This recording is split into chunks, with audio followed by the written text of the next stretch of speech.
Quarter suffered in the Oakland game. Dwight Scales, the other wide receiver. Tight end Kellen Winslow. Big, huge, actually, offensive line that takes good care of Fouts. Muncy follows the guard. Penalty marker comes in, and Muncy got no farther than the line of scrimmage, maybe a pickup of a yard, as linebacker Larry Evans made the knockdown for Denver. The Orange Crush defense of the Broncos, and there's the signal against Denver, hasn't been putting the squeeze on too much lately. They grade out last right now in the American Conference. Chavis, Reuben Carter, Rulon Jones, who's really come out at right end, the front three. Jim Ryan, Larry Evans, Randy Gradishar, and Tom Jackson, two outstanding players on the right side there, and Gradishar and Jackson backing the line. Secondary has a long-time All-Pro, Lewis Wright at one corner, Aaron Kyle's the other. Dennis Smith, second-year player at USC. Starts as the strong safety, and Mike Harden is the free safety with Steve Foley still out. Fractured an arm early in the season. After the penalty assessment, it's 1st and 5 for San Diego. Muncy runs with the ball, gets to the line of scrimmage again, and no further. So it'll be 2nd down and 5. John? Don, usually you take a look at the films and you prepare how you think you might be able to start the game and defeat somebody at which point of attack. And you can see that from the film, San Diego thinks they can run wide on Denver. Now, no one's been able to do it too effectively. They figured they'd try it, see if it works. If not, they'll go back to their old personality, firing the ball all over the plant. And I think that's what you'll see in just a moment. This is the home opener for the San Diego Chargers. Don Coryell said, I never thought our home opener might be an important game regarding the playoffs, but they look on this game as that important. A throw by Fouts on 2nd and 5, and you saw it tear him off his receiver, Dwight Scales. Well, we're getting a reaction from a group. Dan Fouts throws the ball. He's always been a quick release throw. He throws it to Dwight Scales, who is the replacement for Wes Chandler. Wes Chandler may be the reason San Diego's been as effective as they have been over the past 12 to 14 games. The end of last year, the beginning of this year, he adds a new dimension to their club, one that John Jefferson gave him a couple years ago, and when he's out of there, they have to do things differently. 3rd and 5. Here is Fouts in the flat. He goes to Charlie Joyner in his 14th year. Charlie Joyner comes down with the ball for first down yardage, a pickup of 10 yards on the play. Pickup of 9 yards on the pass completion. Joyner's been doing it for a long time and very well in his mid-30s. He's averaged over 70 receptions a season for the last 3 years for the Chargers. He's been the retained possession receiver for the Chargers, and he will be today. They've got Eric Seaver. Remember, they've got 2 tight ends, and they employ it whenever they get into a passing situation. What it does is it keeps the other team at bay as to whether they can't double all 4 receivers. So they've got to leave somebody one-on-one, and Fouts generally finds the open one. It's 1st and 10 for the Chargers, just short of their 40. No score first quarter. Home run ball. Running the fly pattern, trying to get under. It is Bobby Duckworth, a speedster out of Arkansas, first-year player. He isn't that fast. No. That looked like they said before they started the game, okay, we're going to run 2 wide plays, and then about the 4th play into the drive, Dan, you're going to rear back and throw it as far as you can, and maybe it'll extend the defense. We don't know if it'll be complete. We know it won't. But maybe they'll think we're going long a few more times. That he didn't even aim it at him. Well, it extended Bobby Duckworth. He's coming out. Catch your breath. Dwight Scales comes out in the right flank. Joyner's in the right slot at the lower portion of your screen. Oops. Once he left early. Everybody out there threw a yellow flag. The real terrible towels of this game. Dan did a rather wise thing, too. Once they're coming after you, it's just as good an idea to throw the ball as keep it, because sometimes those defensive linemen figure if you have the ball, we might as well take a shot. And he's had enough in his career.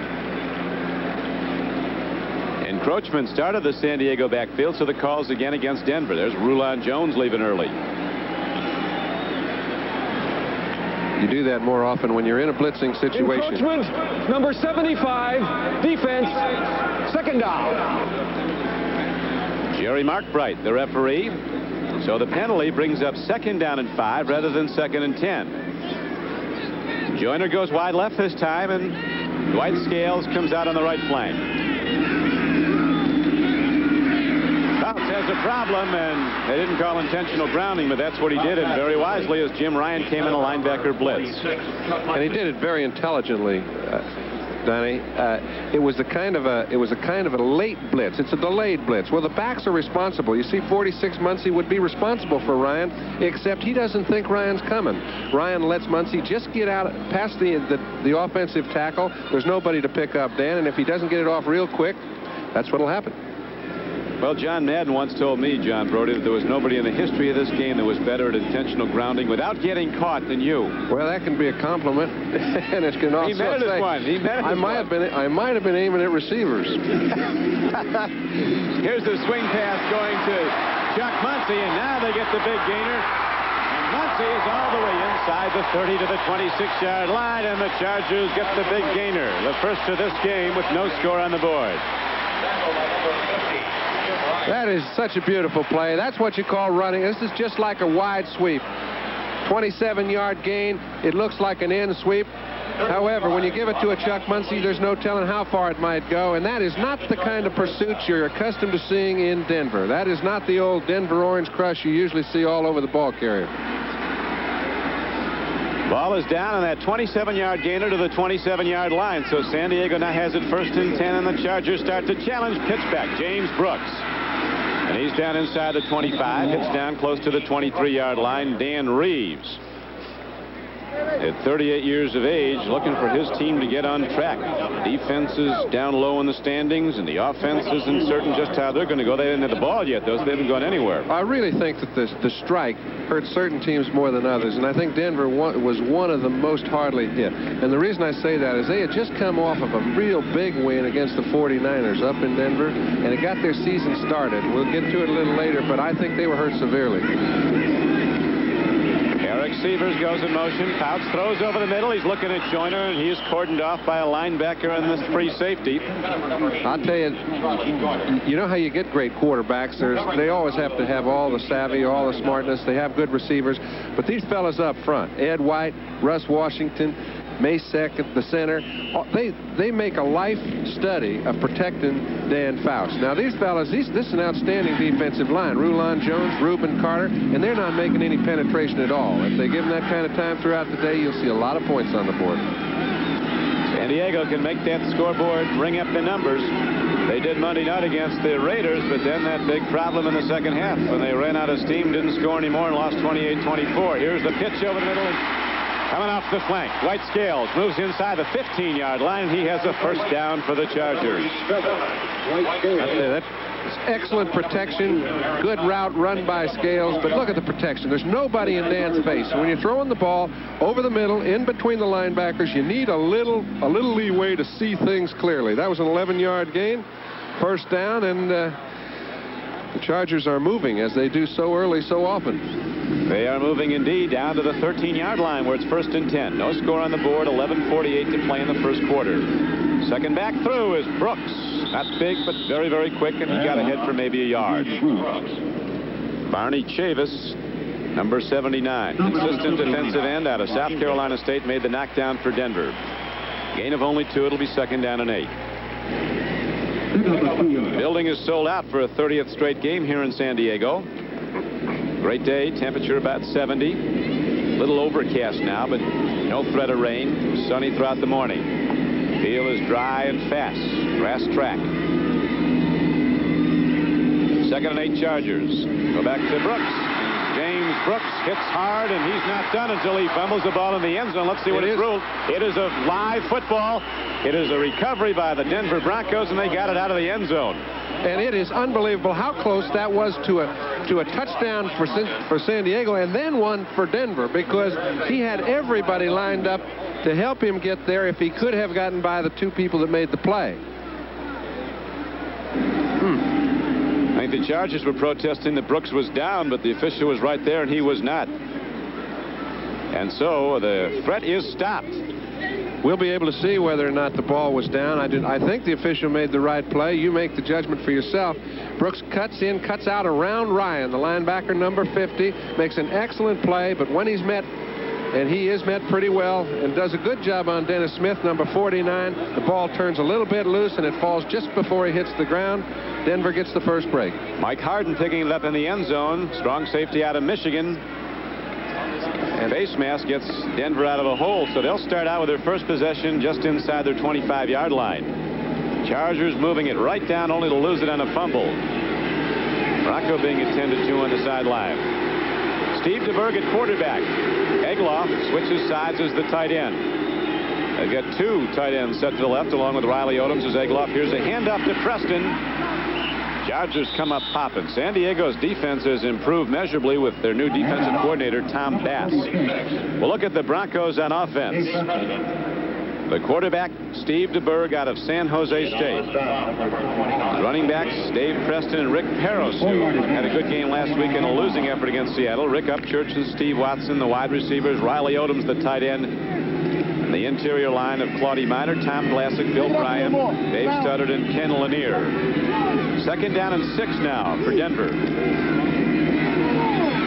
Up the middle, right at the Chargers, where San Diego has some huge people, led by Louis Kelcher, 74 at 300 pounds. The run is stopped. It's going to be third down about 5. The Chargers defensively have Keith Ferguson out of Ohio State playing very well at right end. Gary Johnson, a good tackle, Pro Bowler. Louis Kelcher, the other tackle, huge. Leroy Jones, as tall as his number. He's 6'8". Linebackers, and they shift around a lot. Woodrow Lowe, great one from Alabama. Cliff Thrift, also backing the line. Lyndon King and Ray Preston switch back and forth on one side. Dewey Selman, now a San Diego Charger. Up the middle they go. Rick Peros getting the ball on a pitch forward play. And Peros on a slant comes ahead for first down. Don, you mentioned that Tom Bass, now the defensive coordinator at San Diego, has changed a lot of the philosophy and that it has improved the defense. And I think their offense feels that it has. They play what you call a wide zone. It's a containing type zone, which that defense is originally intended for, but they let you catch the ball in the middle, and then they do their job by making it very tough on you when you do. As we see the injured player down there, looks like Louis Kelcher. It is Big Louis.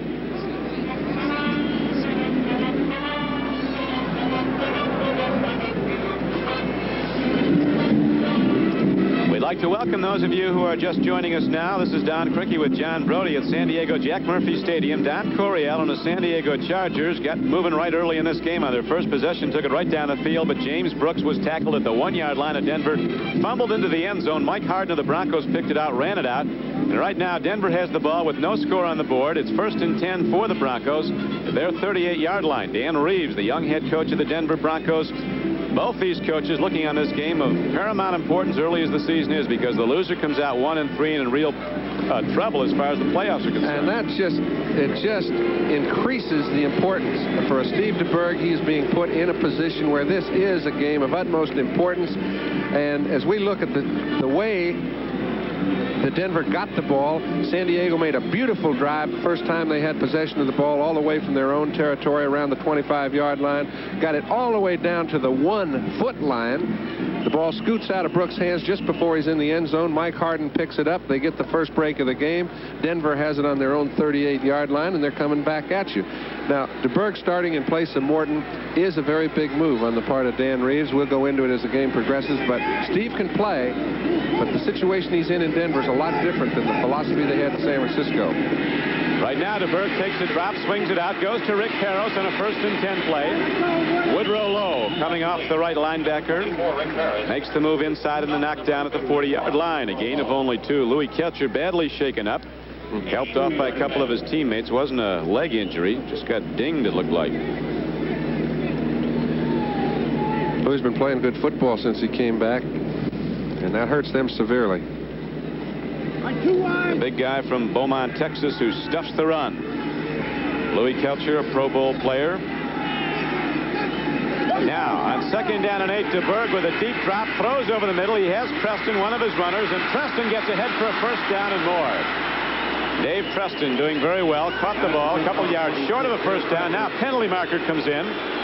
Preston got ahead for the first down and 8 yards beyond the marker with his run after the catch, and then the marker, it's probably against the Chargers. And that's the sort of thing that San Diego has done over the years. When they give a team a big play, they'll do something that really isn't in the best interest of the group or them winning a ball game. They do a lot of stupid things, and that's the sort of thing that I was told before the ball game they've kind of stopped doing. Now, DeBerg throws the ball to Dave Preston. It's a zone defense. He takes the outlet pass. It's a quick release. This man's a very good receiver. As halfbacks go, breaks a couple tackles.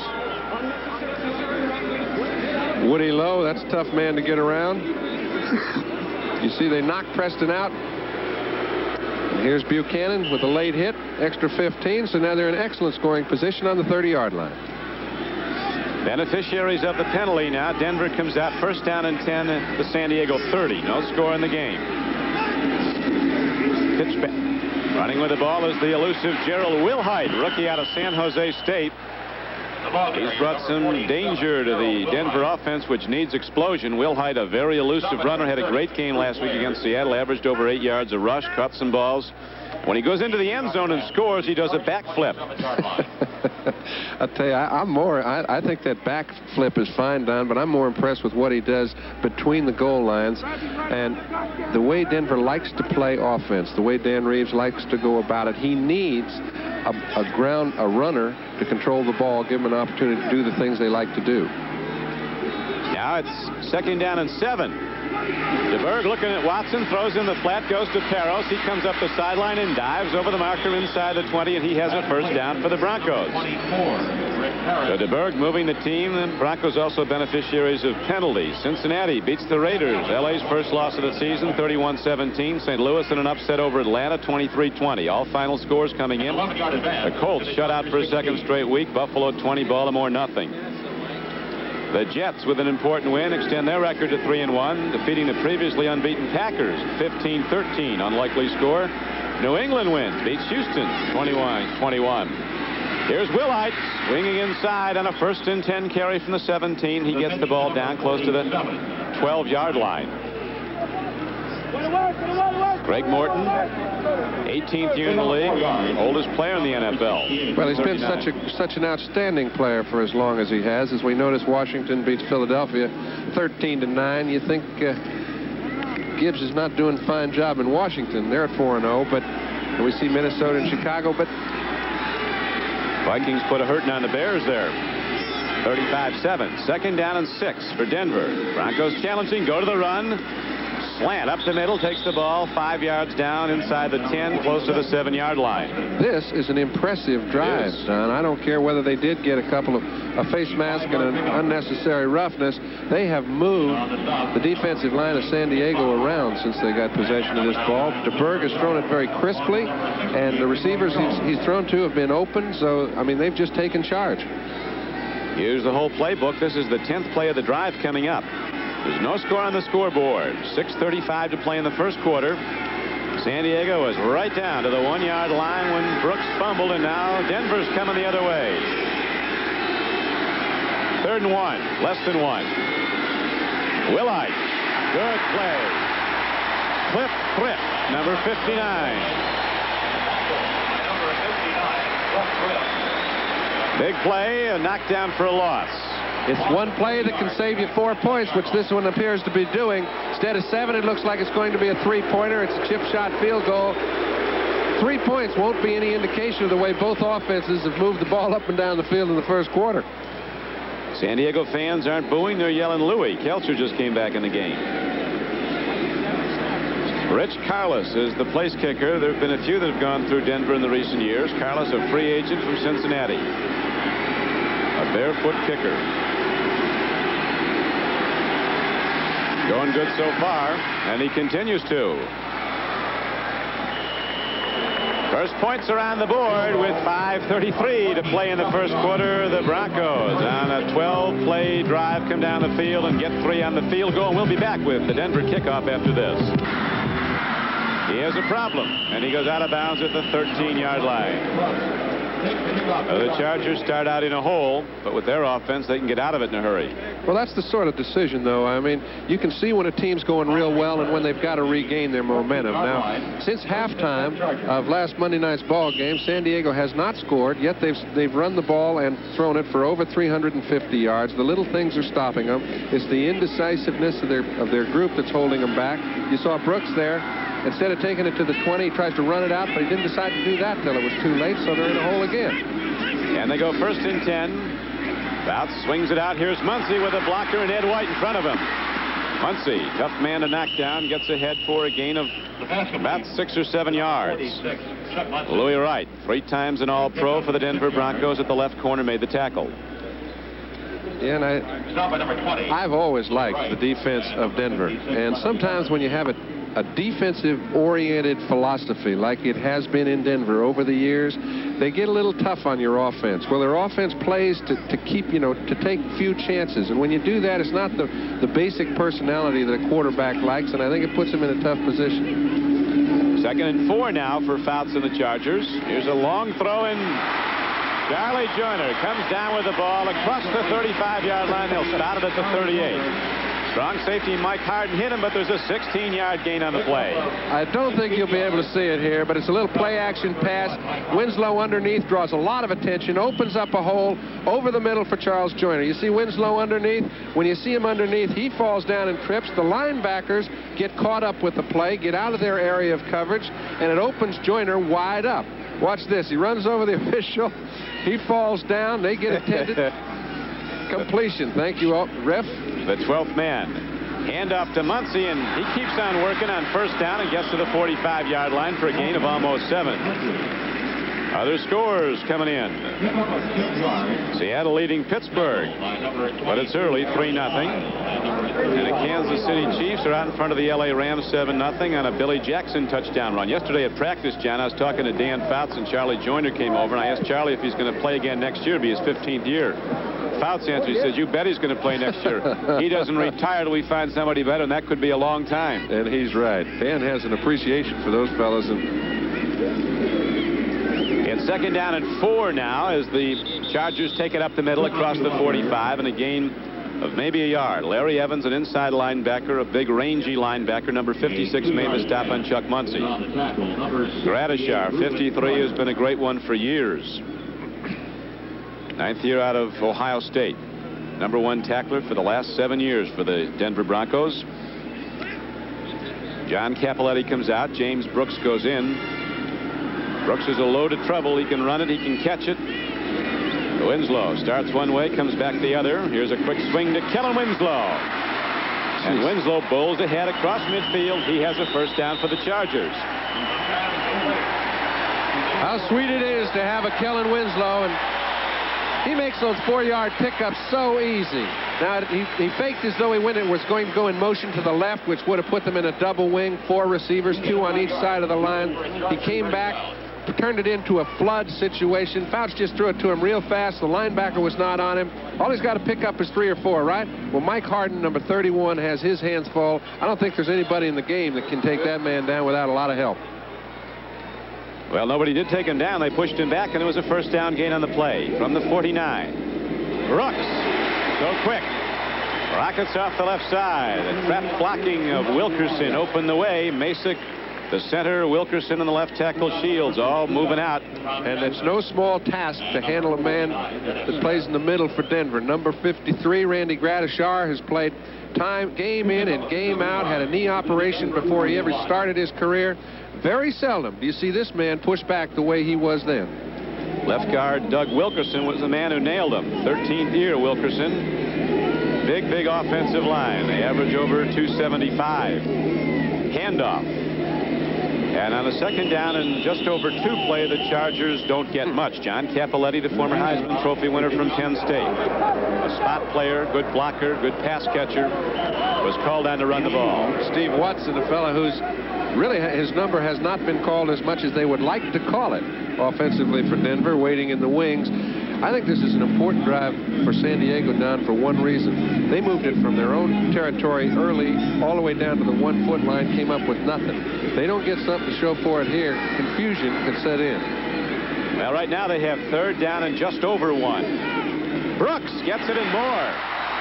James Brooks not done till he butts ahead down inside the 35-yard line for a gain of 7 yards. There's old Curly.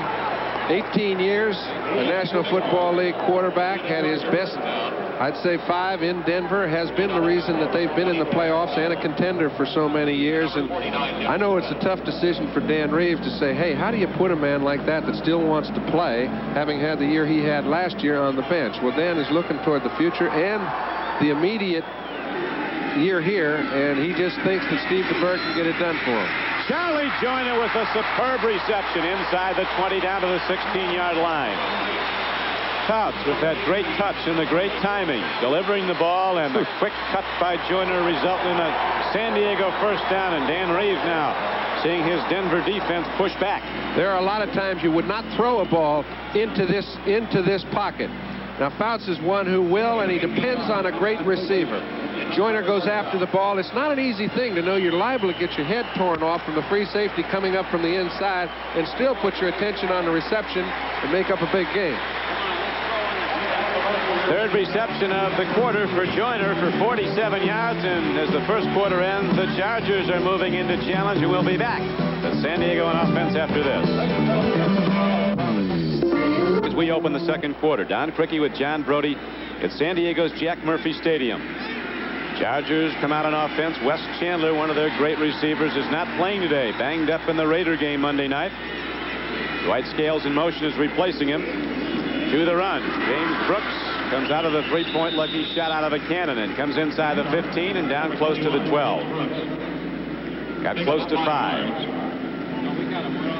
New Orleans leading the 49ers. Who said Stabler's too old?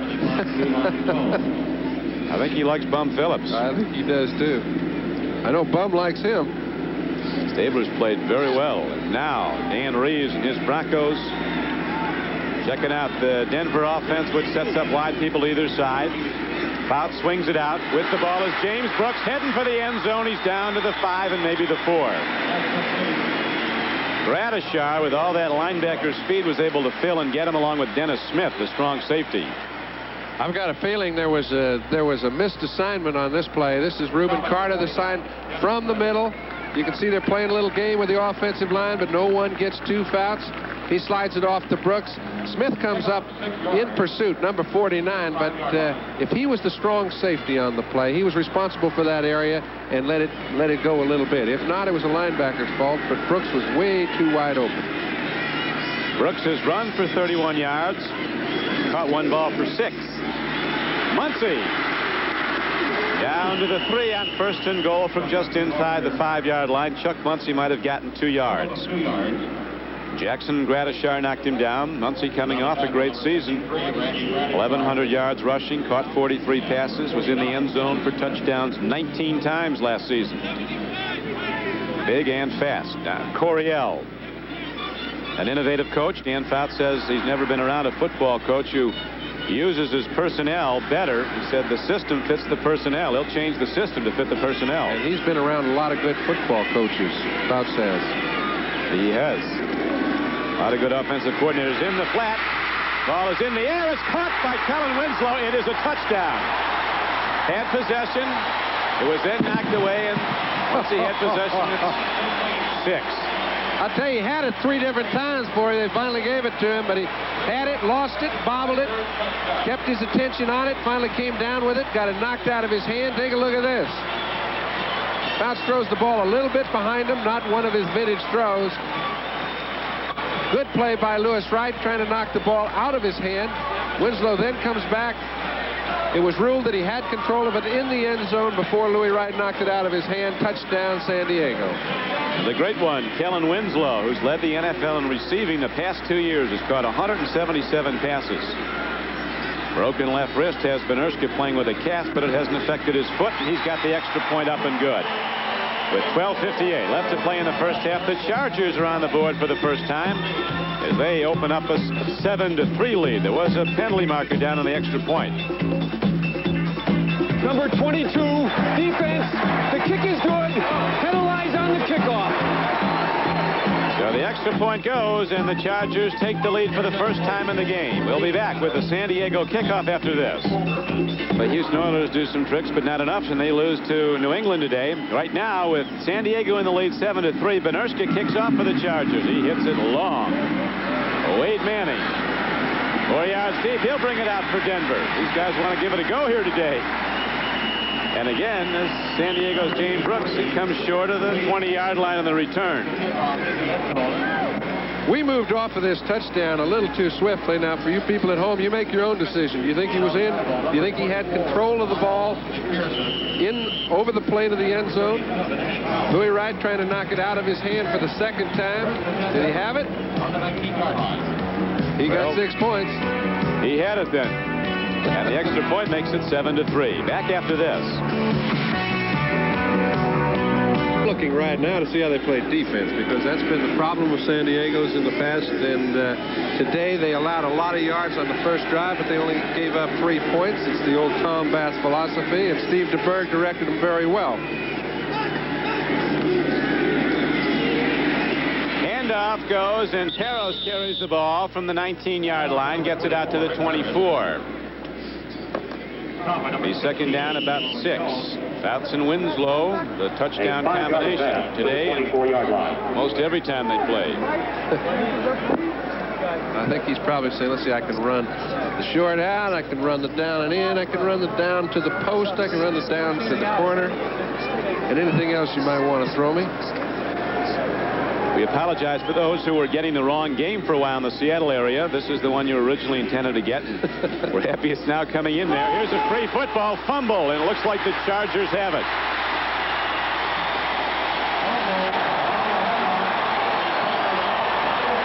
Leroy Jones.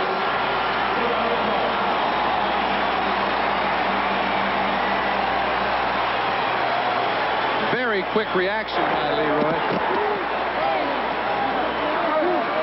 Boy, it seems like things go in cycles, don't they? When the wheels turn the wrong way, 6 out of 7 fumbles they've lost so far this year. Take a look. Peros looks like he never had the ball. Looked like the handoff between he and DeBerg never did get securely under Peros' arms. As a result, turnover. Now Fouts looks to get some points and throws for Joyner, running a slant in, but there's too much on it. Gradishar was standing right in the lane that Dan wanted to throw the ball, so wisely he put it where no one could. Leroy Jones got the ball back on the fumble recovery. It's interesting that entering this week's games, 13 NFL quarterbacks had thrown more touchdown passes than Dan Fouts. Over the first 3 games, he had only 2 TD throws, and of course he has one already here today. Bradshaw and White. Terry Bradshaw and Danny White shared the NFL lead with 9 each. John Cappelletti tries the middle and gets some yards on second down and 10. He's inside the 25-yard line down to the 23. Linebacker Jim Ryan tackled him. They must have been trying to fool somebody, because I don't think I have seen, since I've been an observer of San Diego offense, John Cappelletti, 2nd and 10, ever carry the ball over the middle. He might take it on a draw or a short pass, but that's the first time I've ever seen that play. Cappelletti, the man who won the Heisman in 1973, missed the 79 season. He was originally the #1 draft choice of the Los Angeles Rams in 74.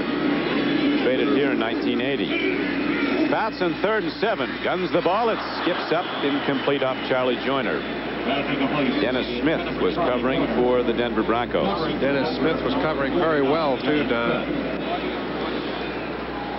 Their defense played well after making that turnover.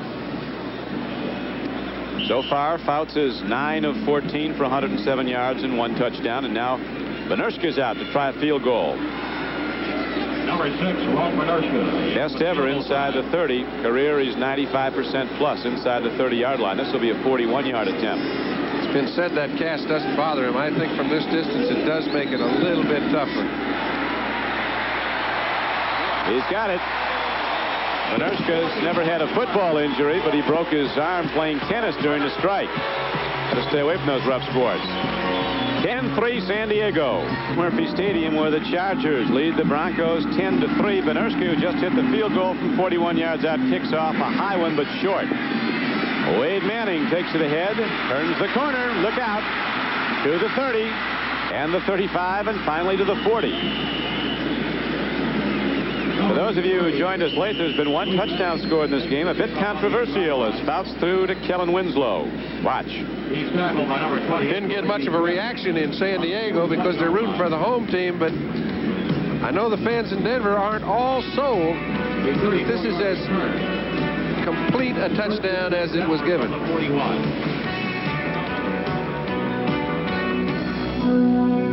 kickoff return by Wade Manning. They had the ball 1st and 10 at the Bronco 41. Trailing San Diego 10-3 with 11 minutes to play in the first half. Dave Preston trying to go wide. Now he comes back and he gets some room. Good run by Dave Preston, a free agent out of Bowling Green. Now in his 5th year with the Broncos, a 13-yard gain when it looked like he was trapped. Yeah, take a look at what a running back sees. Here he's got the ball. Now obviously he doesn't see as much as we do. We see a pretty good picture because we see many more people than he does. But when he makes his decision to cut back, he would like to have cut right up. He couldn't do it. Came out to the right, and once in a while you get lucky like this. You pick up the first down and keep your drive alive. Most of the time you lose yardage. So on the first down, DeBerg takes a look long, has a man, and throws it down to the 42-yard line. Rick Peros takes a beating, but holds on. Don, we talked about the philosophy of Tom Bass and his offenses. We see San Francisco got 3 to put within 4 New Orleans. They play that 3 deep zone defense with 4 underneath linebackers, and after you do catch it, you pay the price. Take a look. You see the 3 deep zones being covered, the 4 linebackers where they are. Now he's got to throw the ball to the short man because all the rest were in their areas. When he does, you see the punishment that takes place. He got a load of Woody Lowe after he caught the ball, then a load of Cliff Thrift. But it's a 6-yard gain, and on 2nd and 4, Peros gets the ball, runs ahead for a first down, but a penalty marker comes in. There is a marker down, and the signals against Denver. Oh. Dave Lewis was on the tackle.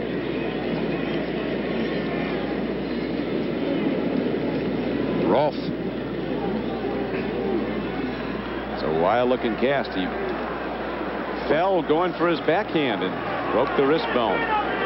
Holding, number 60. Offense, 2nd down. Veteran guard Paul Howard was called for the hold. Those are the sort of penalties you can't afford when you're a ball control type offense. You're moving the ball against the zone defense where you just take what they give you. You get a holding penalty, a couple offsides, you end up punting. Now you've got to keep from being too greedy. We haven't had a punt yet, have we? No, and I haven't seen any indication where it looks like we will have. 9:38 to go in the half. Second meeting of the two teams. On opening day, San Diego beat the Broncos 23-3 at Denver. Incomplete pass on 2nd down and 14. Ball right at midfield, so it'll be 3rd down coming up. The ex-paratrooper Don Coryell pacing the sidelines. You know, I've noticed a lot of change in the philosophy of Denver's offense. When Craig Morton was playing off the quarterback, he would throw the type of patterns that would take a little bit longer to develop. He'd sit in there, he'd hold it, he'd hold it, he'd hold it. DeBerg is throwing the type that he likes best and is most adaptable to. Real quick release type timing patterns. Now on 3rd and 14, they set up in a shotgun. DeBerg dropping back. Long ball, and Riley Odoms had it and lost it. He would have had a first down. All right. They can sit and put that, you know, they'll look at next week in the paper and they'll say, well, DeBerg hit X amount out of X amount. He never hit one as well as he hits this. Riley Odoms, the tight end, one-on-one position. They're playing a double zone. You see they're all around the periphery. You put the ball in there in a very difficult situation. Riley's got to come up with it. Now, he's been a fine end for a long time. But in this game today, you need a tight end coming down with almost all of those. And that is a big tight end. There are very few offensive tackles as big as Riley Odoms. They don't list him, but it's got to be up around over 250, 260. Ball punted downfield and angled nicely. First punt of the game by the NFL's leading punter, Luke Prestridge. He came in averaging over 47 yards a punt. Now with 9:20 to go in the first half, and the Broncos trailing the Chargers 10-3. A timeout on the field. The Chargers lead 10-3. Again, we apologize for those of you who got a game other than what you were supposed to be seeing. You'll be with this one the rest of the way. Telephone company misfire. The Broads hit the wrong switch here. Couldn't be us. Pitch back. Chuck Muncie. Nothing there. Got a yard maybe on a 1st and 10 carry.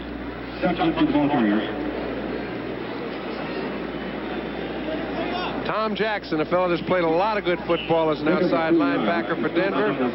Plays off Cappelletti. He's number 57. Makes a fine tackle on Chuck Muncie, and that's about as complete a play as you'll see a linebacker make. Tom Jackson said, John, before the game, our defense hasn't been making the big plays, and that's what we have to have for this team to win. Big plays from the defense. Now it's 2nd down and 8 for San Diego. No markers. Some heads bob. Here's a throw. Out there is Charlie Joyner. Charlie takes the ball at the 35-yard line and pays the price, but he comes down with the football intact. Oh, you know, if you're a receiver, that's what separates the Charlie Joyners from the Johnny-come-latelys. He knows Fouts has to throw the ball soft to get it in between the two defenders on the sideline in the zone. He just stands there and waits and waits and waits, knows he's going to get his block knocked off, and Mike Harden does not surprise him just as he catches it. Thank you. Lights out, but we do have a first down. Charlie's doing well. Has caught 4 today for 64 yards. That was a 17-yard gain. Muncy breaks it open. And Chuck Muncy, running hard, comes across the 50 and down to the 47-yard line. An 18-yard run from scrimmage. 18 yards. Tackle by number 31, Mike Harden.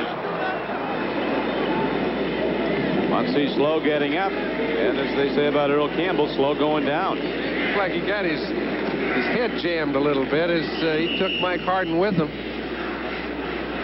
So from the big back at 6'3", 235, Chuck Muncy, they go to the little back. Also dangerous in James Brooks, 5'9", 180. Cappelletti is the up back to block. James Brooks darts to the 45-yard line where Gradishar tackled him. That's the toughest play to defense in the game, in my opinion, is a draw play with a good running back against a team that throws the ball as well as San Diego does. You just can't prepare for it no matter how many times you see it in the film. No matter how good your linebackers are, they have to respect a good thrower. When you have a good running back, it just makes it that much more difficult. And the good throw is certainly out there for San Diego. Dan Fouts dropping to throw after setting 13 team and NFL records last season. Winslow can't hold on this time on 2nd down and 8. It's interesting, John, at the outset of the show you were pointing out that in your opinion Dan Fouts not only might be the best football quarterback right now, but he might be the best ever by the time he's through. The year he was drafted in '73, there were 5 other quarterbacks picked ahead of him. He was a 3rd draft choice. I happened to be his agent. They wouldn't let me do that, but he was the 3rd draft choice, but he was the first player picked by San Diego, so they knew. He played on the coast with Oregon. They knew just how good he was. He was hurt in his senior year, and that's why he was picked late. Did you get him to sign one of those napkins like you did? He's doing all right. Here's Fouts throwing, and again, Charlie Joyner. They just can't cover 35-year-old Charlie Joyner. A perfect strike from Fouts. Great timing, waits for the break, and then releases.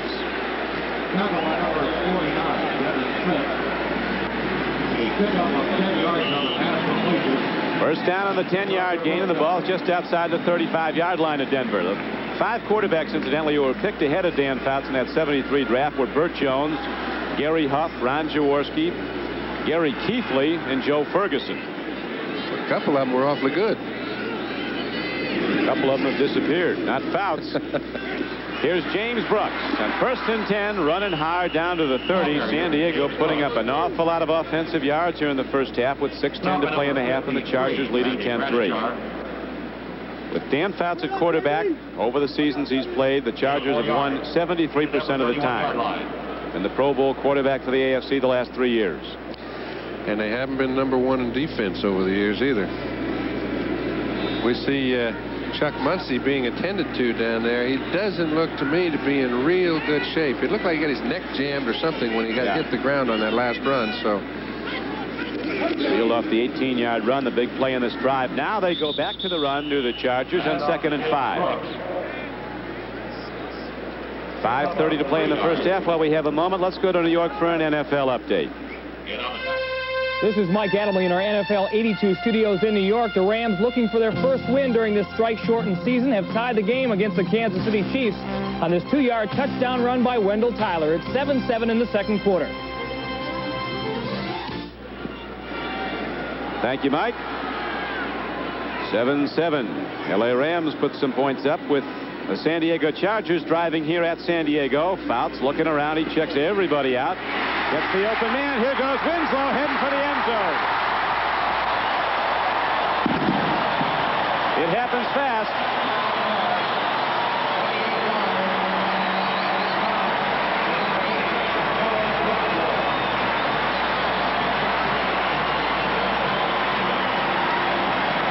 You see the dejection on Dan Reeves' face. I don't know how you stop as many game breakers as San Diego has in their offensive lineup.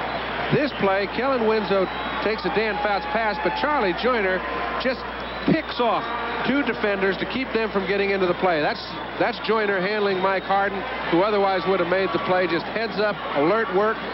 Winslow in for 6. And Benerska now looking to put up a 17th point, which he does.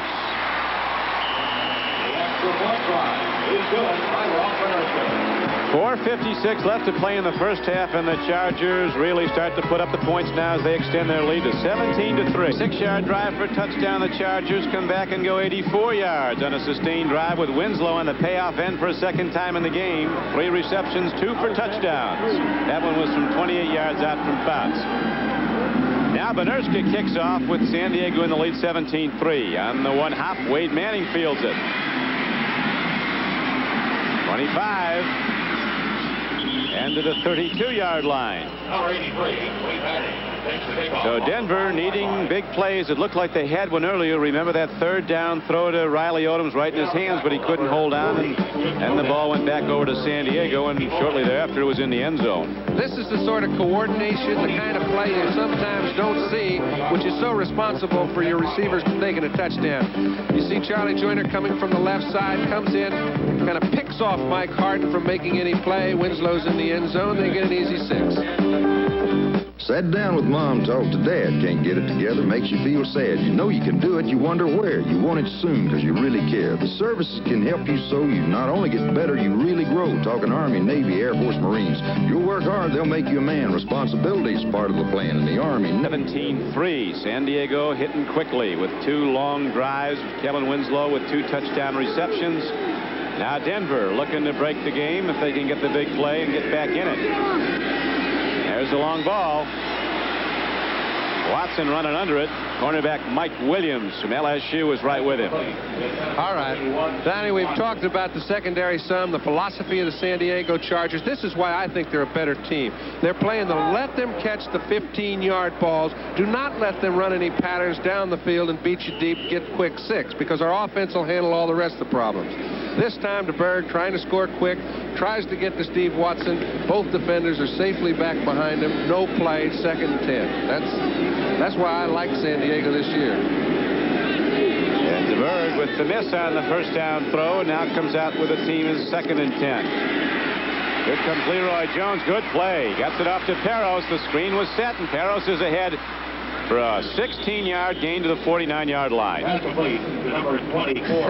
Little screen center, you don't see that much. You have to get a very good pass rush from the defensive front 4. He got that, fooled him completely.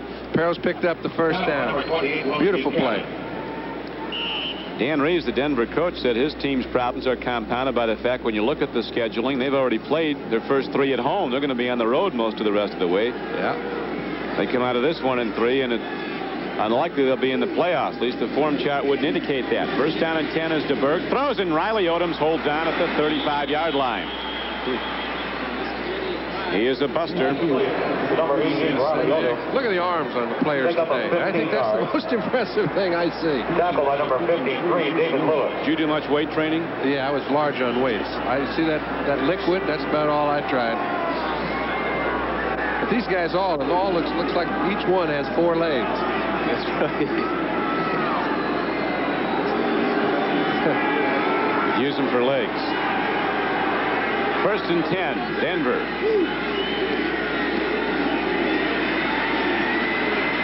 Watson going up, but the ball is overthrown at the 10-yard line. Clock stops with 3:16 to play in the first half.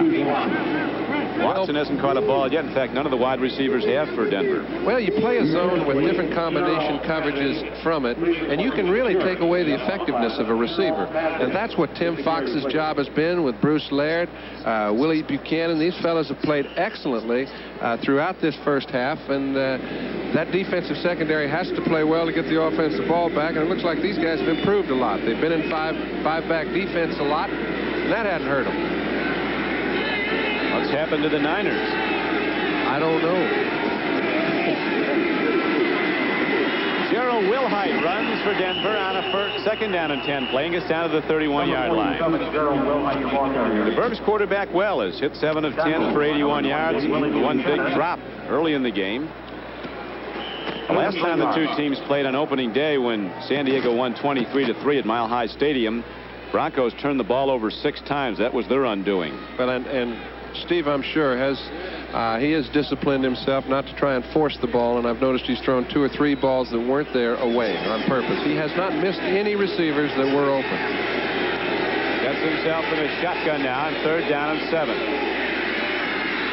Swing pass to Wilhite. He's trouble. Look at this little guy. Gerald Wilhite gets ahead for a 1st down.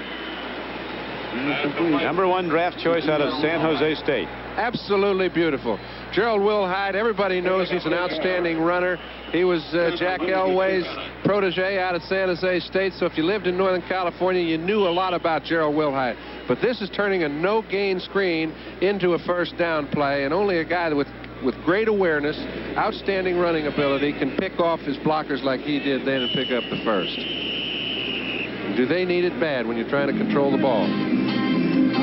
They do. So they get the big play they've been looking for. Now with 2 minutes to play in the 1st half, the Chargers are down to the 21-yard line of San Diego. It's San Diego. Don Criqui along with John Brody. Both these teams needing this game badly. The loser comes out 1-3 and in real playoff trouble, even with the expanded format. What do you think it'll take to get in, John? Well, I think in the AFC there's a good chance it'll take 5 and 4, in the NFC 4 and 5, only because the AFC has been winning a large majority of the games between the 2 conferences, and that's not a good sign if you're behind after 4. Denver starting to challenge now. They need a touchdown badly. Down 17-3, 2 minutes to play in the half. Preston running hard behind some big people on the left side. Claudie Miner and Tom Glassick. Preston's ahead for a gain of about 6 yards. Only 3 points to show for it, Don, but I'm impressed with the way DeBerg has been patient. He's hit the receivers that were open. This is the 2nd convincing drive that he's been part of, and I am very impressed with Gerald Wilhite. Yeah, he was gone. He was trapped in that last one and got ahead for the 1st down. Now it's 2nd and 4 for Denver. Throw, man's open. Rick Upchurch, touchdown, Denver. Just like it's in the playbook. Beautiful timing. DeBerg never did indicate he was going to the left side to Upchurch until the last possible moment. A perfect 5-step drop pattern that put this ball game back into play again. Well played 1st half by Denver offensively. 10 points or 9 to show for it with an extra point coming up. But you notice when he did turn, he was ready to deliver the ball. Upchurch made a good break, left 2 defenders flat. They get back in the game. So Coach Reeves feels a little better now. He was the offensive coordinator at Dallas for 3 years when the Cowboys were the highest scoring team in the league. The extra point by Carlos is up, and it's good. San Diego's right back in this. It's 17-10. Denver's right back in it, trailing by 7, and Broncos ready to kick it off and come back to Jack Murphy Stadium. End zone much of late, but he's got a new move once he gets there. Everybody's got their little act. You can't get injured with this play. I love it. He still gets the 6 points too. Those backflips can put you in traction like his teammate Gerald Wilhite does. We haven't seen him in the end zone yet, though. Here's the kickoff by Carlos. James Brooks at the 2. Look out. 30. Penalty marker. Kicker caught him.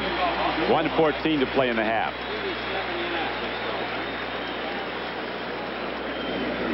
The lamentable clip. It's usually the call here. Boy, that takes them from good field position to very bad. They may not even try to get out of this hole. Denver's first touchdown came moments ago. We'll watch it again on a great throw and a wide open receiver waiting for it. And he was wide open because he beat 2 defenders very well. You see they're playing him underneath and on top. It's a 5-back defense. That's the way you take care of things. And it puts the Broncos back in the game, down 17-10 with 1:14 to play in the first half.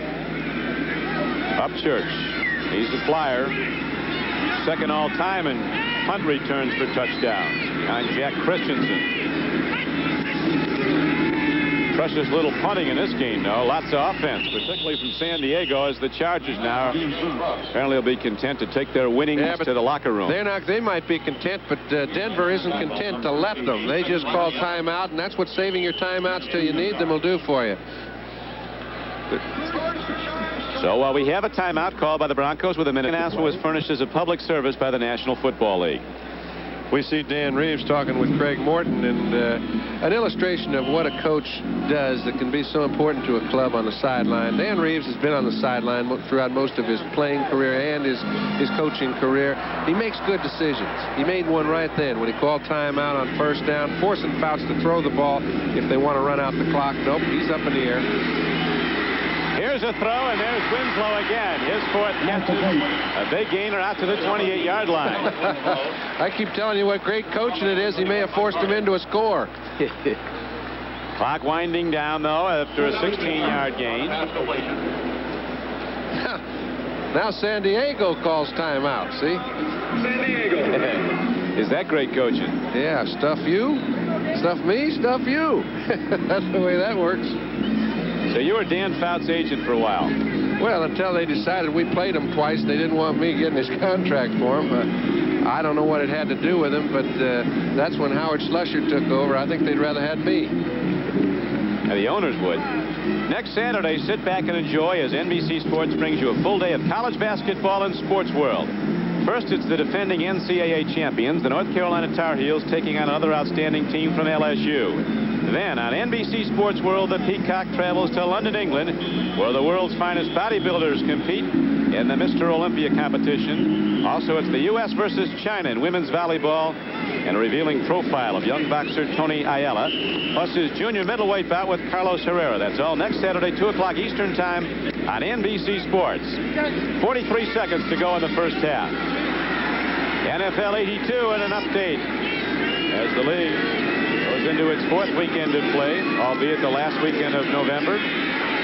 Fouts throws, and out it goes to James Brooks. Doesn't get much, but he did get out of bounds. He stopped the clock with 36 seconds to play.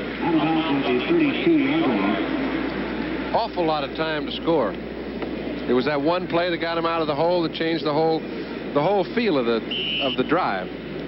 Dan Fouts, a man who keeps it in the air, but he does it with discretion. Has a very low career interception rate, less than 3%. And most of those were thrown when San Diego was a much worse team when he started earlier. 17-10, Chargers. Another connection. White Scales, another of the good ones from Grambling. Another timeout, too.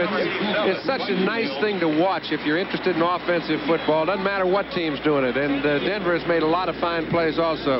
You take a look at the way a quarterback handles the secondary. Scales at the bottom of your screen, goes into a double zone coverage. When he gets underneath, he bowed back to try and extend the size of the defense. Now, the two deep safety men cannot make their play until the man makes his final cut. It gives Fouts a little bit more room to throw the ball in. It's the thing that really caused the completion, and it's the difference between an outstanding play and one that goes incomplete. Dan Fouts keeps everybody part of the action. He spreads that ball around. Bet he does, because anytime somebody's open, he'll let them have it. Typical Dan Fouts day, 15-22 for 203 yards and 2 touchdowns. And when he goes over 300 yards today, which we presume he will, he'll break Unitas' all-time career record. It'll be Dan Fouts' 27th 300-yard game. Dan Reeves stands like his former mentor, Tom Landry. Didn't bring the hat or the raincoat with him. I was going to say, he doesn't have quite the style yet, but he'll accumulate that over the years. I like those sweater and shirt men, personally. He had an offense at Dallas, scored 60 touchdowns, but when he came to Denver, he found that he didn't have Tony Dorsett, Danny White as part of his X's and O's. Oh. Here's a home run ball, and a man is there, and it's tipped away and almost intercepted. Louis Wright showing his Pro Bowl stuff. Sir, that was excellent coverage, and Fouts got plastered on the play. He just hung in there till the last possible moment. You see, when you get hit on the legs, you can't generate the power in the ball to get down to your receiver very swiftly. Now, it was a good play to keep Louis Wright from intercepting, actually. Take a look at it. Bobby Duckworth doing all he can, trying to keep an interception from happening, and he did.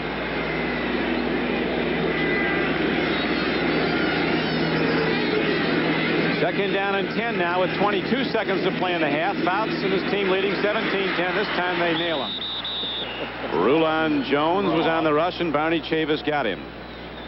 Tackle by number 79. Clark starts up. That's the first sack of the game.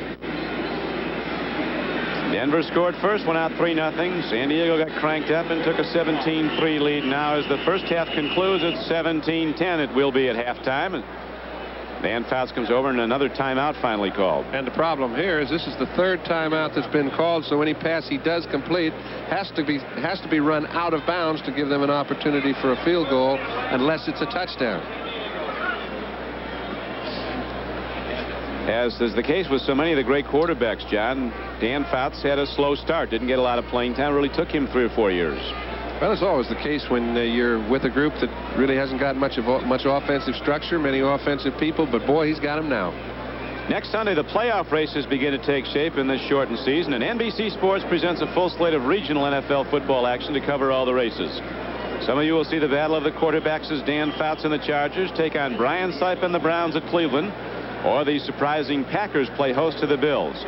Many of you in the West will see the LA Raiders with their super rookie Marcus Allen host the Seattle Seahawks. It all starts with NFL 82. Check your local listings for the game and time in your area next Sunday on NBC.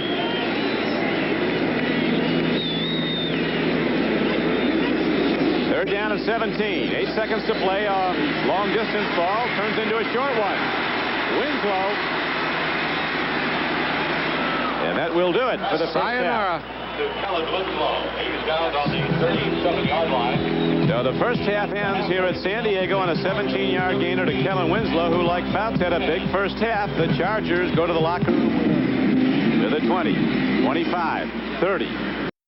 Straight ahead sprint takes him to the 35-yard line. So the rookie gets the Denver Broncos in good field position to open the third quarter from scrimmage. Pete Holohan knocked him down.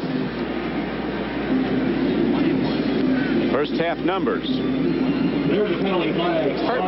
Donnie, perfect proportion. 16 for 24, 8 for 12. It's just that I think the Bronx only had the ball about half as much as San Diego due to the fact that it's the 11-32 to 18-28. Same sort of offense, just that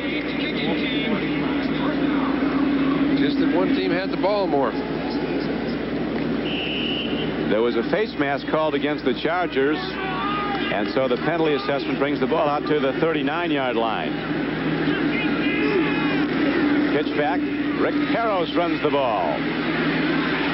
And he breaks free and almost takes it. Harros crosses midfield. Harros, an unheralded runner, born in Brooklyn, played collegiately at Utah. And the impressive thing about a run like this is, take a look. He hit the hole, the only one that was there. I mean, that sounds a little trite, but a lot of guys hit holes that aren't there. He breaks a couple tackles. Tim Fox finally makes the play after a first down pickup, and that's good running by Peros. It was good for 14 yards and a first down. Watson comes wide right. Upchurch, who caught a touchdown ball, is wide left, and DeBerg has to hurry now. He's going to run. A big, rangy quarterback. Gets ahead to the 45-yard line, a gain of just 2 yards, but he did well to avert the loss. Cliff Thrift got him. Cliff Thrift is a very much improving young linebacker. He's getting an opportunity to start in that middle, and he's playing pretty good football. But boy, this is tough on a linebacker. When a quarterback goes back to throw, everybody's covered. He finds a little hole. To make this play, he saved it from being a first down play, and it was a very good defensive play by a young linebacker. Thrift, the middle linebacker. Dave Lewis and Woodrow Lowe, the outside backers for San Diego. Second down and 8 for Denver. Peros again. Penalty markers come in as Peros gets inside the 40 and close to a first down. Riley Odoms was blocking on the play. Marker down. Looks like a little defensive holding call.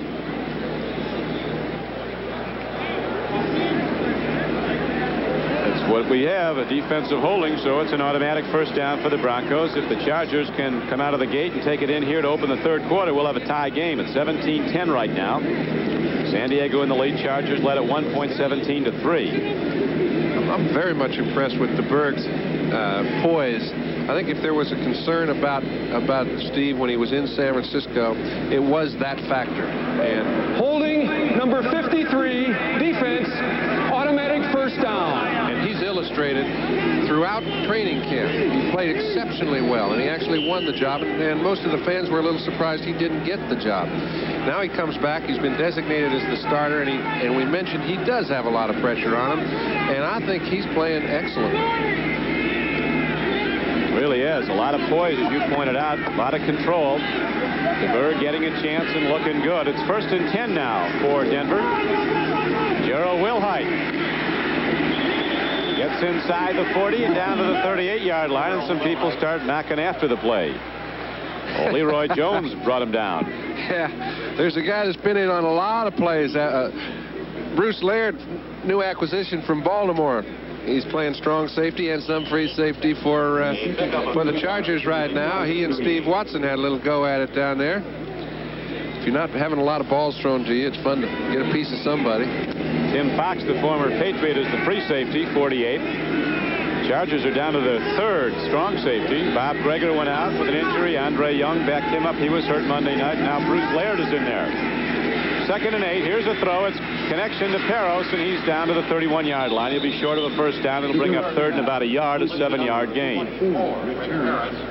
This is quite a pair to draw to. I know if I was a quarterback, I wouldn't draw to any two like that.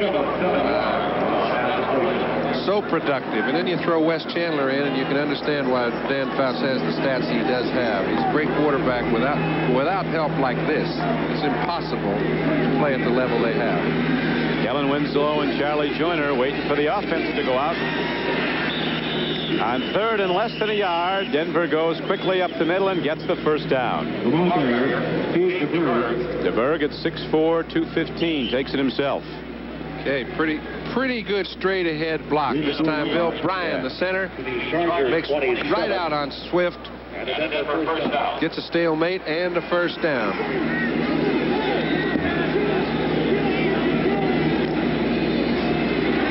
11:36 to go in the third quarter. Denver, after taking the opening kickoff of the half, moving downfield, trailing 17-10.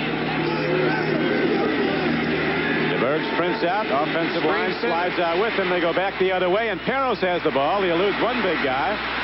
Thrift can't get him. Fox comes over, finally knocks him down to 21. I've never seen that play not work. We used it for 10 years, and everybody in the house knew we had it, and it still works. A little rollout. If your quarterback does any rolling out to throw it all, and DeBerg doesn't, it still gets the attention of the defensive lineman. Look, they're all standing around. He's got one guy that couldn't get there who's back there, but with enough room, the halfback will elude him. Picks up a nice gain, 2nd and 3. That's how it stands, 2nd and a long 3 for the Denver Broncos. To the run, and Wilhite takes it up the middle and takes it down to the 15-yard line. Tell you, Denver's offense is now cranked up.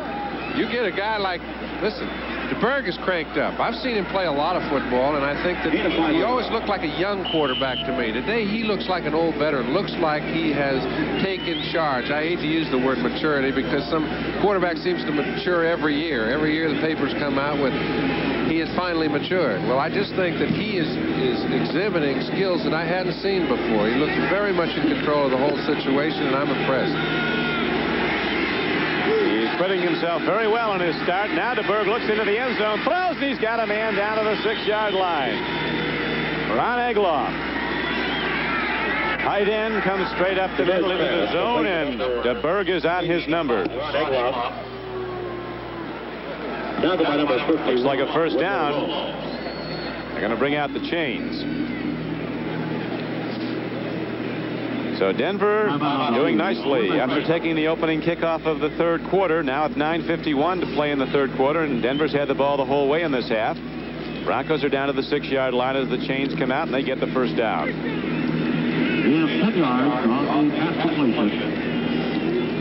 First and goal, Broncos on the Charger. DeBerg 11 for 15, John, for 115 yards and a touchdown. And it's the way he's doing it. You can see Craig Morton played so well for so long at Denver, Dallas, New York Giants. He played this game for 18 years. It's awfully nice to be able to stand over there on the sideline, if you want my opinion. Listen, that backup quarterback ain't a bad deal either. No. Can last a long time in that. 10th play of the drive coming up. DeBerg rolls out. He's going to go into the end zone for a touchdown. DeBerg takes it in himself. That's what I was talking about earlier, Don. He made no hesitation at all. When he got out around the linebacker, generally you see a kid look for the pass receiver. The reason and by the time he would have done that, it would have been too late to take off and go. If we're lucky, we'll see the linebacker standing in a position where if he hadn't made the decision when he did, he would not have made it. Good illusion. Now he's gone. He's gone. He doesn't stand around looking for his alternate receiver. Both linebackers converge just a little late. He goes in for 6. So the Broncos now have their second touchdown. DeBerg threw for the first one, got it himself on a run with the second one. Carlos hits the extra point, and the game is tied. 9:26 to play third quarter, and Denver, after trailing 17-3, comes back to tie the ball game at 17-17. Here's James Brooks at the 5. To the 20, and there's a channel open as Brooks crosses the 30 and hits out to the 35-yard line. James Brooks comes out of some great backfield from Auburn, Alabama, and Auburn University. Same backfield with James were William Andrews of the Falcons and Joe Cribbs of Buffalo. You wonder why it took them until this year to win as many games as they did. Well, they got the bear yesterday. Yes, they did. DeBerg in repose for the moment. He's played a fine game and has brought his team back into a tie. Now we'll see what Fouts and the Charger offense does. First and 10. Joyner gets the ball, and Charlie Joyner delivering all day long. And a lot of help from Kellen Winslow. Joyner caught the ball for about a 12-yard gain, but Winslow came on real late to help. And I mean, when that ball was caught, he was coming. If Charlie would have broken a tackle, he may have been gone. That's helping. Well, when I saw Joyner yesterday, he was talking, I was asking about Frank Lewis, who's another great one from Grambling who seems to play forever. He said, but Frank's just a kid. He's only about 12, 13 years in the league. Fouts, first and 10 from the 45. He gets time, and he throws a strike to John Cappelletti, but he didn't hold on. It came actually low. Well, Fouts wanted to go to Winslow on the play, Don. He had to come off late, but you can see why he didn't. Here comes Kellen off the line of scrimmage. Ryan chucks him pretty well. Then he turns him over to Gradishar. Gradishar will pick him up. Then he covers him like a blanket. There's nowhere to throw the ball. That's good defensive linebacker play. And the resultant incomplete pass makes it second down and 10. 8:30 to play, third quarter. High game, 17 all. And back to Chuck Muncy. Look at Muncy go with the ball. He's inside the 20. And Muncy brings Jack Murphy Stadium and the sold-out crowd to its feet. Problem is, there's a penalty flag thrown, and we might be privy to finding out why, because if you take a look at the man that was supposed to be on Muncy, it was Tom Jackson, who was hustling from the time the ball was snapped to get in the area, but he got picked off.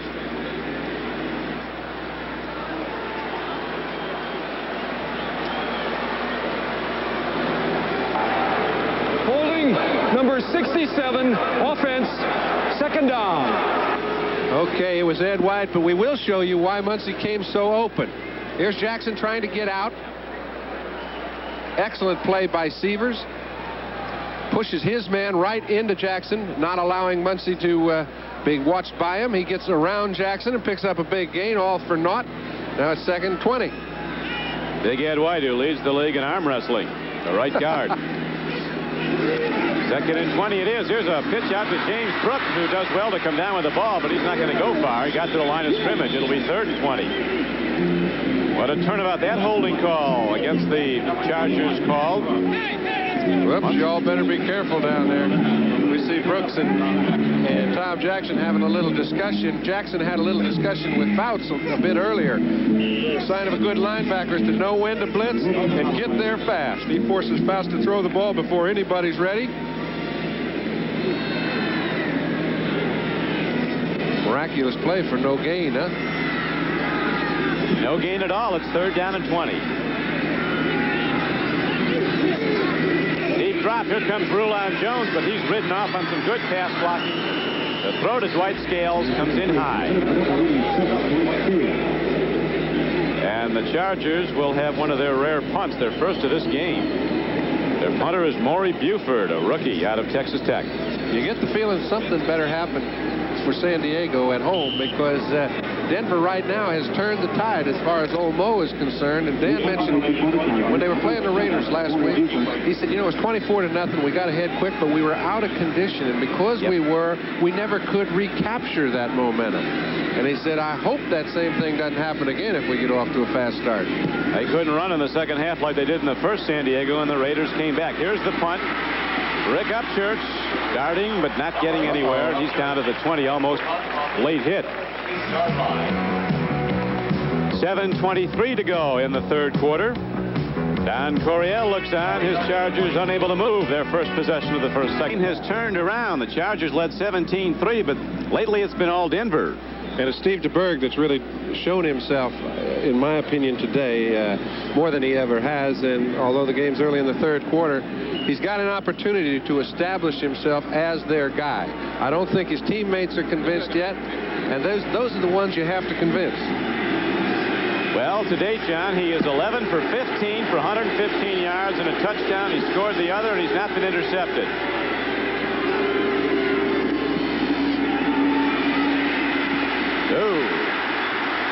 Big bad Leroy Jones got a hand on the ball. By number 68, Leroy Jones, there is a penalty flag on the field. Leroy is an awesome sight coming at you, holding against the Denver Broncos offense.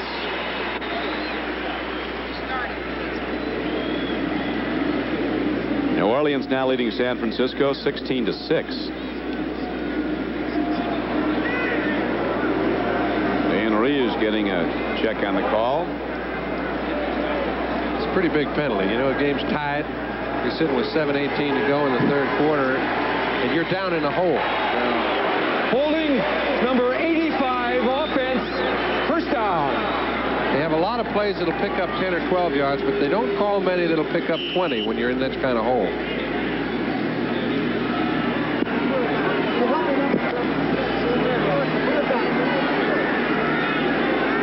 Ron Egloff was called for holding. He's hearing about it.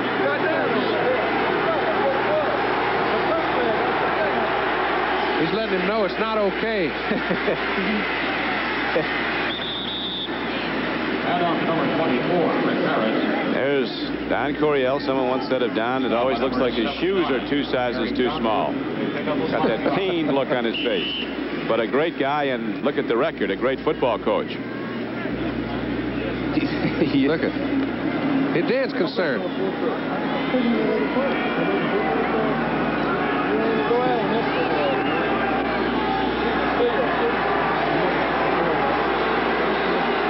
Second and 15. Second and 14. Whatever. Dave Preston breaks it, and Preston moves ahead. It looks like he has a first down. Now he's going to really step out of bounds inside the 30. Yeah, he's just about 3 yards short, but they do have another play. It's 3rd down and 3. What a beautifully executed play. He's got Paris leading him here. He's got real good execution by his offensive line. Good block by his back, Paris. Now you can see Claudio Minor out there. He kind of outruns his interference. Steps out just before the first down. Got a good block from Steve Watson. So it brings up 3rd and just over 2. Big down brings the Broncos off the bench.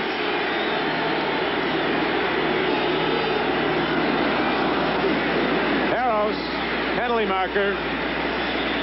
And he was short of the first down on the carry. Off to number 24, Rick Harris.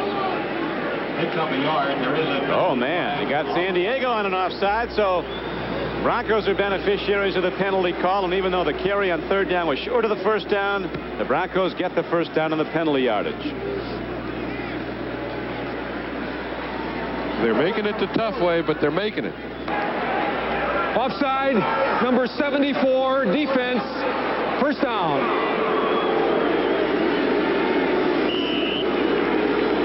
6:30 to play in the third quarter.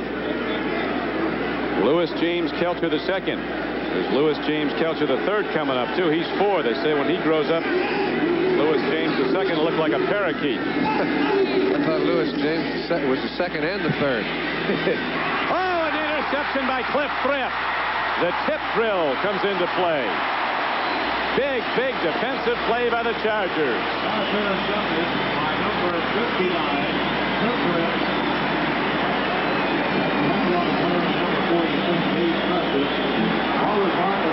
This is an illustration of the bend but don't break philosophy of defense. Thrift is back very deep. DeBerg is trying to go over the top of his head, trying to come inside to Watson. I don't know if it would have been complete anyway, but Thrift made an excellent interception to put him in wonderful field position. And if Seattle can get that to stand up, Mike McCormick 1-0 as coach of the Seahawks after beating Denver last week. That looks like an upset on the way at Candlestick. I think that doesn't put them in a hole at 1-3. Yep. First and 10.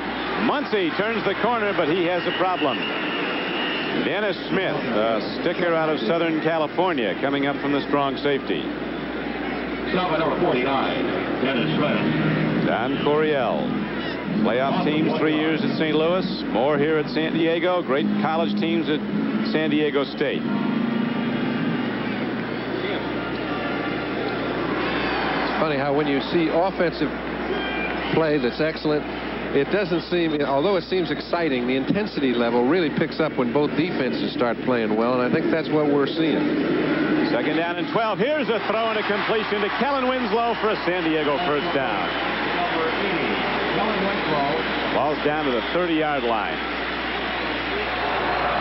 12 yards on the pass completion. We see DeBerg toweling off, waiting to get back on the field, but Dan Fouts, if that was a safety blitz, and if the man can't catch him in that situation, when can he? Because he was off right on the snap of the ball. No one blocked him. Just a great release by Fouts kept the ball alive. This game, the home opener for the San Diego Chargers, and over the years, the Chargers have won 17 and lost 5 at home in their home opener. They've only beaten Denver twice in the season. 14 years ago is the last time they did it. Here's a pull down and a penalty marker flies in. Cappelletti knocked down on the play. Steve Wilson, extra DB in there. That flag was thrown quick.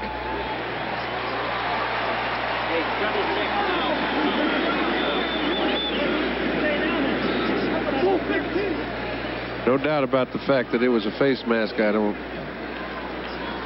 He called that so fast he barely made contact, so he must have hit him with his face mask right there. Face mask, number 45, defense, first down. Chargers got all their points in this game in the second quarter, all 17. It's a tie game at 17 all with 4:55 to play in the third quarter. First and 5. Cappelletti, not a thing. Tom Jackson. Very quick outside linebacker makes the stop, and we pause briefly for station identification. This is the NBC television network. KCST TV, San Diego. The stadium is sold out here in San Diego. 30th straight sellout for the Chargers. Opening day, late as the season is, they played their first 3 on the road. San Diego right now looking to break this tie, 17-17. Second down and 6 after a loss of a yard on the carry by Cappelletti. Fouts going deep into the end zone, and Lewis Wright takes the ball away for a Denver Bronco interception. Well, you've got to try it. He's one-on-one with Dwight Scales out there. You're saying one-on-one all over the field. We've got to find some way to beat him. Another man goes broke trying. Well, there's a lot of guys that tried Lewis Wright and lost over the years. Well, he shut Scales off from the time the ball was snapped. Here, Fouts goes back. He knows it's one-on-one coverage. He hopes Scales comes down with it, but like so often happens, Lewis Wright shuts him off, comes down with the ball, and the Broncos have it 1st and 10 from the 20. 4:13 to go in the third quarter, and Lewis Wright, 5 times a Pro Bowl cornerback for Denver, comes up with a big play, intercepting in the end zone, stopping the San Diego drive. You expect your great players to come up with the big plays, and speaking of that, Steve Watson has not caught a ball all day long. Here's Watson in motion back to the line. They go to the run. Wilhite carries it, loses it. San Diego has it, and finally, Bruce Lair, the strong safety, picked it up finally, and it was ruled down to the 37-yard line. Coughing it up. Could cost Denver pretty soon. They got lucky the last time. You can see Laird is saying, well, looky here. I mean, it has never been so sweet because he looked to be in quite a bind. It looked like the play was going to break and break for good yardage. Joe Wilhite, who has not been known as a fumbler, gets through at the point of attack. And Big Hands Johnson just stripped him of the ball. Laird has a little trouble picking it up. He and Tim Fox are fighting. A couple new acquisitions, fighting for control. And Laird did get control, so it's 1st and 10 for San Diego at the 37-yard line of Denver. Tie game, 17-17 with 4 minutes to go in the third quarter. Muncie runs left. Gets a few, and right now, while we have a moment, we'll swing back to NFL 82 in New York for this update.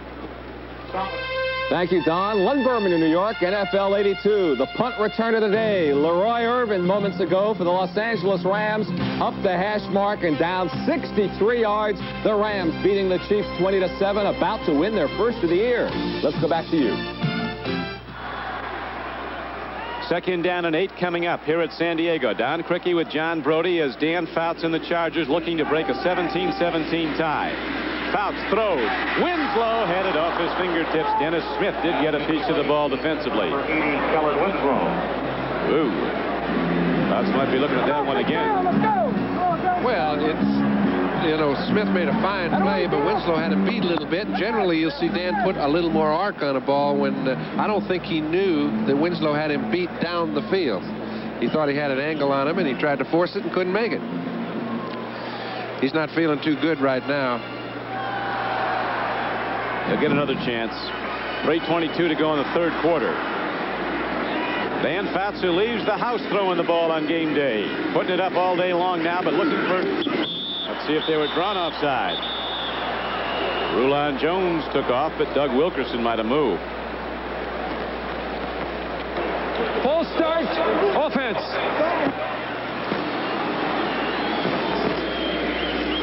Well, Doug Wilkerson, whom you haven't heard much of today, the left guard, he moved just a little bit early, but they've been doing an outstanding job. He and Billy Shields both trying to handle Rulon Jones. We haven't heard much from Rulon all day long, and he's been causing havoc with everybody's quarterback. He's taking a double team all day, though, to keep his name off the air. That's all right. It's worth it. He's been putting some pressure on, though. He doesn't have any sacks, but he has some pressures, as they call them. Now it's 3rd down and 12 for San Diego. 3 wideouts. Outs over the middle, and he's got Kellen Winslow.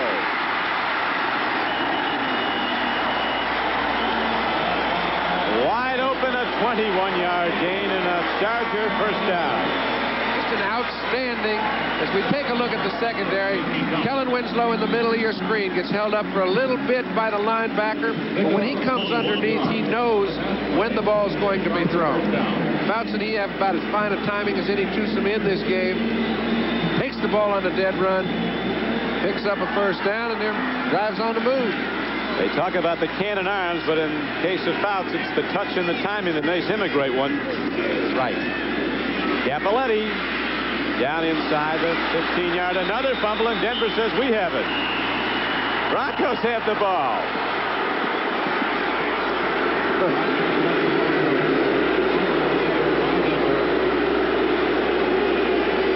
You see, Following number by very frustrating when you feel you can move the ball and you keep turning it over to the opposing team.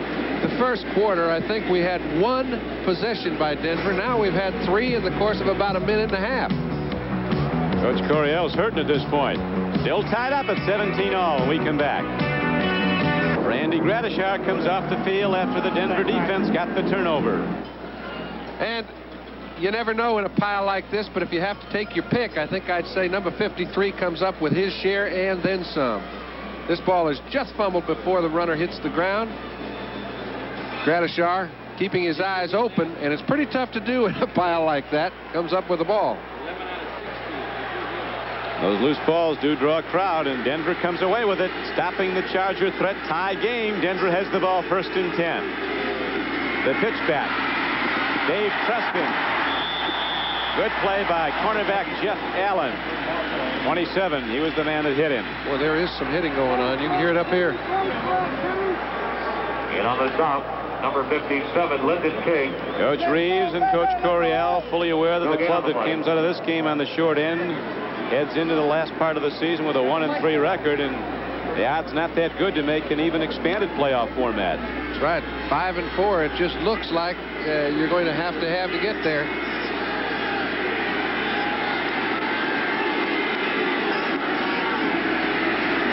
DeBerg takes a look. He throws in the flat, and Peros has the ball, and it's knocked out of bounds at the 18-yard line. Complete to number 24, Rick Harris. It's going to bring up 3rd down and about 5 yards to go for the first down. Lyndon King, a big, rangy outside linebacker out of Colorado State. Number 57 was the man who tackled him with 2:20 to play in the 3rd quarter.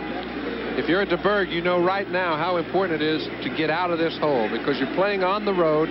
Your team is tied. You've got about 17 minutes to go, but you've had a couple breaks to keep the other team from scoring, and you better do something on your own right now. Let's see what they do. 3rd down and 4 for Denver. Here comes the rush. Free ball. Free football. I think Denver got it. I don't know if anybody has it yet. Might be flat when they do get it. San Diego comes up with it. In this game, it is better to receive than give, and they've been giving it away a lot. Both ways.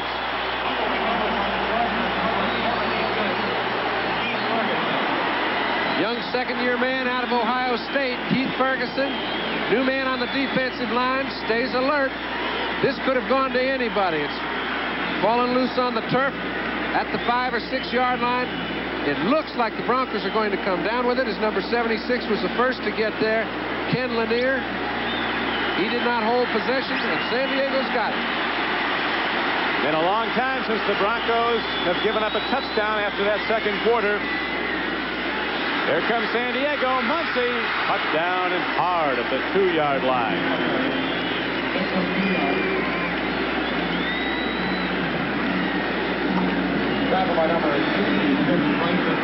Pressure building in this one as we're inside 2 minutes to play in the 3rd quarter. Don Coryell's Chargers build up a 17-3 lead. They had that in the 2nd quarter. At halftime, though, the game was locked up at 17-all. Or 17-10, excuse me, at halftime. And Denver came down the field in the 3rd quarter to tie it up. And now the Chargers trying to break the tie, and Muncy goes over the top. He didn't get in. Got a lot of waving, but none by the officials. That defense will help you call it. And that defense will do some stopping. Coryell says they all can run and they all can hit.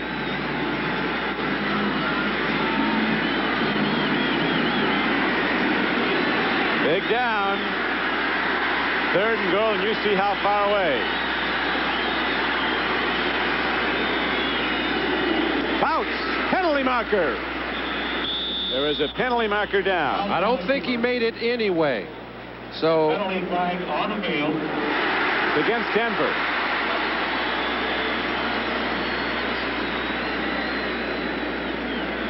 Oh, he didn't make it.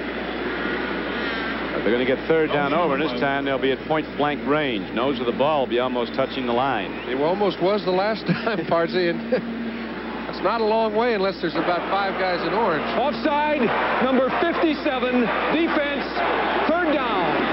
Jackson. Tom Jackson, outside linebacker.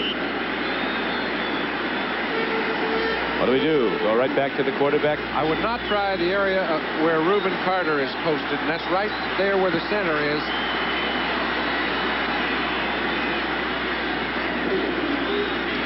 No.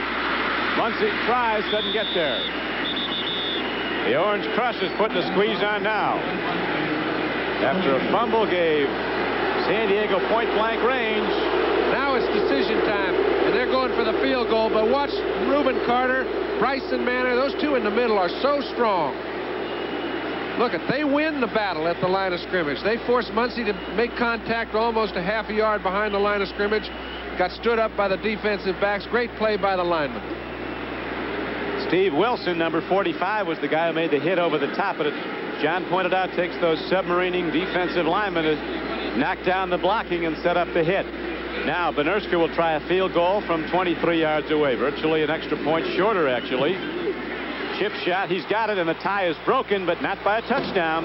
With 28 seconds to play in the third quarter, San Diego now has a 20-17 lead. And the Broncos get back the ball. When we come back, we'll watch again the goal line stand as the Broncos stood tall with the pressure on. I don't know how you do any better than this if you're playing defense and you're shoulder to shoulder right down there protecting your own goal line. You get 3 players from the secondary, 2 linebackers and a defensive back making contact on the other side of the line of scrimmage. It happens only because your lineman did a great job down low. So the tie is broken. It is 20-17, and now while we have a moment back to New York and to NFL, we have 28 seconds to go here in the third quarter. This has been a good one. We've got a long way to go as Benerska kicks off high, but not too deep. And Wade Manning starts upfield. He's a flyer to the 30. Another penalty marker in. Number 83, Wade Manning, takes the kickoff on the 7-yard line. Ball return. Willie Buchanan, the veteran cornerback, first at Green Bay and then with the Chargers, was making the play on special teams for San Diego. Now we await another penalty call.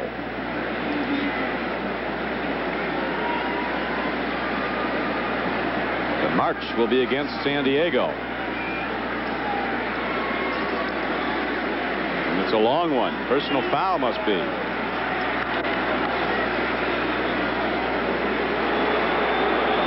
Personal foul, deliberate face mask, number 28 on the kicking team. First down. Starts to hurt. Willie B gets another one. Got him in the wrong place. Well, Willie Buchanan has been such an outstanding defensive back over the years for San Diego and prior to that Green Bay, but he's made 2 mistakes that are very costly today. First and 10 now for the Broncos. They're down by 3. Time almost out in the third quarter. Watson with his first reception is ahead for 12 yards and a Bronco first down. Mike Williams knocked him down, 29. What a player from Ohio State and Champion, Ohio. 29, Mike Williams. Randy Gradishar. Part of that running, hitting defensive linebacker core of the Denver Broncos. Now at the end of the third quarter, the score is San Diego 20, Denver 17. We'll be right back after these messages from your local. Seattle giving those Niners your old friends John trouble. And they sent their weather down here, Don. Yeah, they did. Seattle Steelers, rather. In this hard-hitting game, the problem's been compounded by the fact that rain has begun to fall. Seattle leading Pittsburgh. And right now, San Diego leading Denver, but the Broncos on the move, trailing by 3, first and 10. DeBerg looks, he's got a man. Riley Odoms is tight end, and he thunders inside the 30 to the 28. Riley Odoms. Number 29, Mike Williams. Now, according to our producer, Mike Wiseman, who got it from the San Diego PR director, Rick Smith, it's never rained during a game in San Diego? Rick would know. And we've got 3 people sitting in the booth, 2 spotters and a fan that they say they're not ready for this, folks. Who could bring an umbrella on a day like this? It was about 80 degrees, and we've got 3 people down there that brought one. Never rains in California. San Diego, it's almost true. Here's Will Height running hard and down to the 23-yard line. Number 47. Harold Wilhite, the ball carrier. Tough ball game as we enter the fourth quarter now. 14:08 left to play in the game. 6-yard advance. To the Chargers 22. It's second down and 4. Wilhite, who you remember in his last carry, fumbled the ball. A series of turnovers both ways, and finally San Diego was able to put up 3 points when they couldn't get it in from a foot away on 2 tries.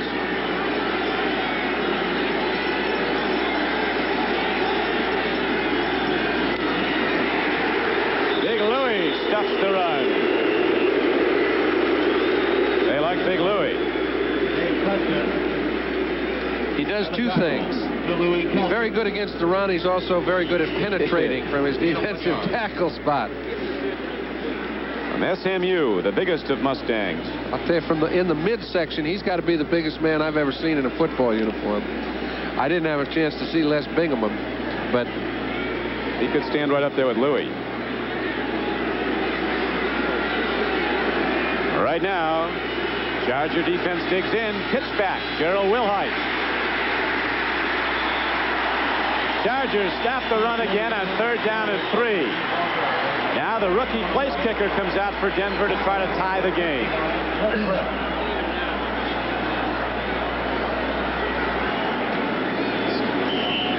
So he could be locked up again. That rain was short-lived. It's over, it looks like.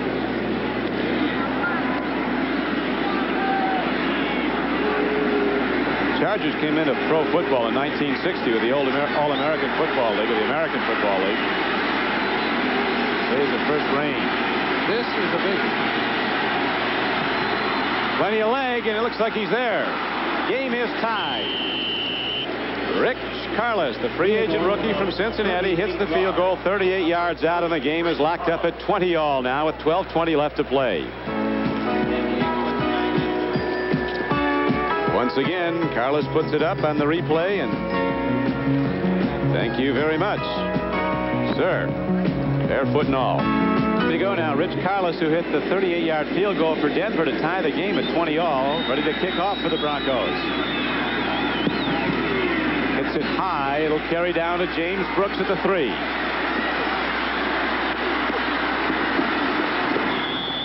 Out to the 27 as a penalty marker comes in. This 1982 National Football League game is brought to you by Mazda Cars and Trucks. The more you look, the more you like. Their outstanding value. By Atari, the leader in home video games for fun your whole family can share.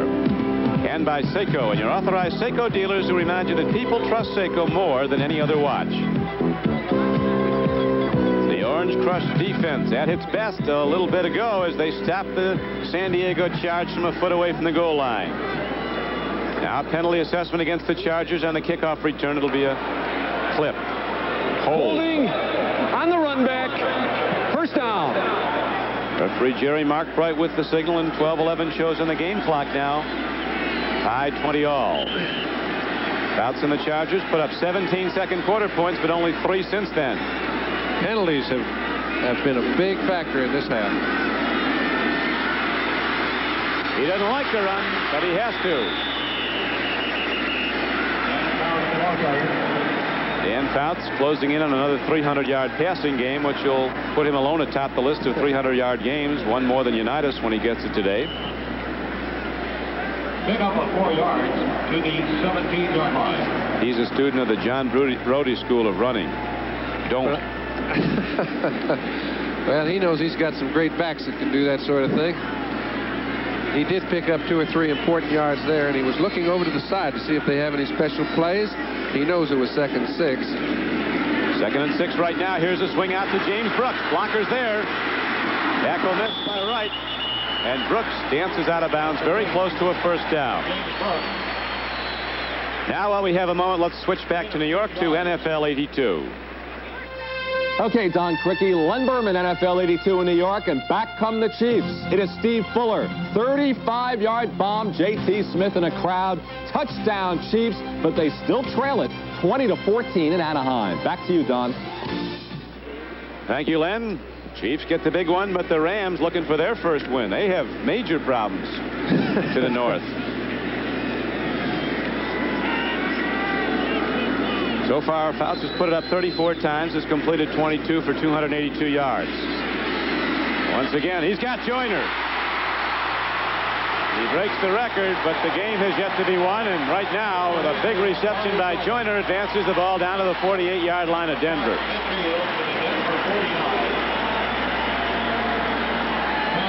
So he now has 27 300-yard passing games, so that's the last thing he's concerned about at this point. That's a great statistic, but it's very meaningless to Dan at this point because he knows his season has is on the line with about 10:56 left right here in this ball game. Denver's played outstanding defense in the second half. They've got to do something on their own right now, and they've had 3 opportunities. That could be very true. The season, early as it is, only the 4th game could be on the line because the loser's in real trouble here with a 1-3 record. Swing to Cappelletti, nothing there but lost yardage, and then penalty markers come in. There's been no lack of those. I'm curious to see what's going to happen. It was thrown in the area of Fouts. It could have been roughing the passer, and I think it was. Might have got Rulon Jones. Well, he was right back there in the area. A very positive development for San Diego because instead of lost yardage on the pass play that didn't go anywhere, they get a 15-yard assessment against Denver. And that is a lack of discipline. And that's what that strike affected on both teams. Roughing the passer, number 75, defense, first down. It's an instinctive reaction if you get that close to a quarterback to hit him, and you have to be that close a few times not to. And that hurt. First down and 10 now for San Diego. It sets the Chargers up. James Brooks runs. Trapped. He just sprints ahead with those dark dash and beacon moves and gets down to the 38-yard line. So it'll be second down and about 7. Barney Chavis, 79, knocked him down. One of Denver's best players, linebacker Bob Swenson, still not with the team, although I believe he signed a contract now, but he's still on a special 2-week list. And he's one of the best linebackers in this game. You don't hear much about him, but Swenson, year in and year out, grades out as high as Gradishar, who goes to the Pro Bowl every year. Second and 7. There's a throw. Brooks is open. Oh! Rule number 1, do not run until you have the ball. James Brooks started for the end zone before he had possession. It's happened before. Everything was well done, but you want to take a look at Billy Shields. He's had a tough job trying to handle Rulon Jones. That time he did it to perfection. But when you talk about Brooks running before he caught it, that's a basic. Rulon Jones, 75. Billy Shields, 66. Both of them big, long, strong fellas. It's been a battle like that from play 1. I don't know if there can be a winner. Knockout game. It's 2020. There's Fouts throwing, and White Scales catches the ball, and he has a San Diego first down. White Scales gets inside the 30 and down to the 27-yard line.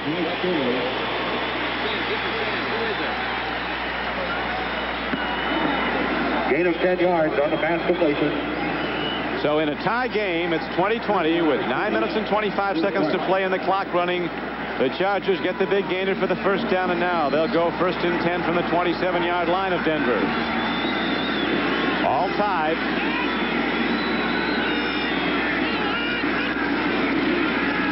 James Brooks, people in front. So is the Denver defense. Larry Evans, 56, came across.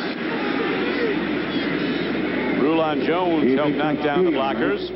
Short gain, 2 yards, second and 8.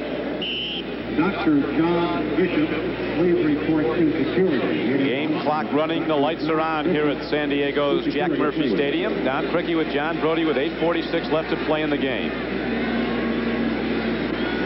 Denver led first 3-0 on a field goal. Then the Chargers came back in typical San Diego style, scoring quickly. 17 second quarter points. They led at halftime 17-10. And it was 17-17, and now 20-20 as Fouts throws. Cappelletti heads for the end zone. John Cappelletti working his way down to the 3.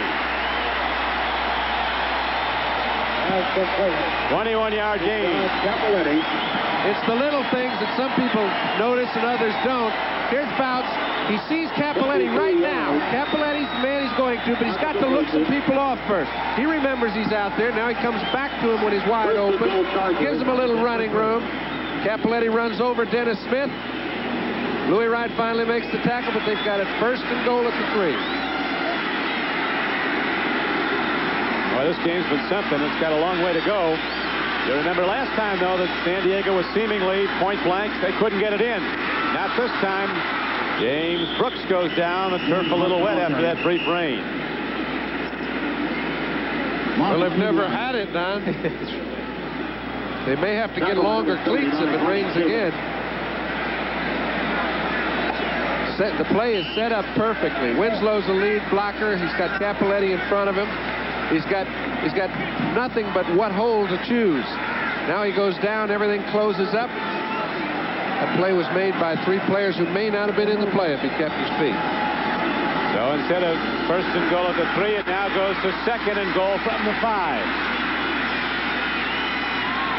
It'll be a big rush.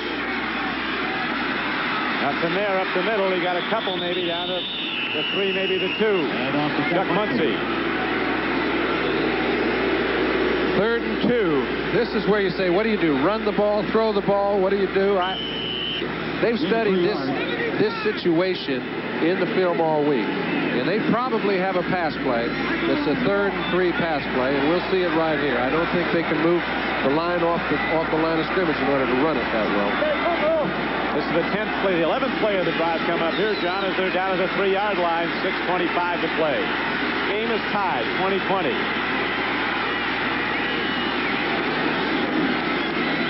Timing pattern, touchdown, Kellen Winslow. His 3rd of the day.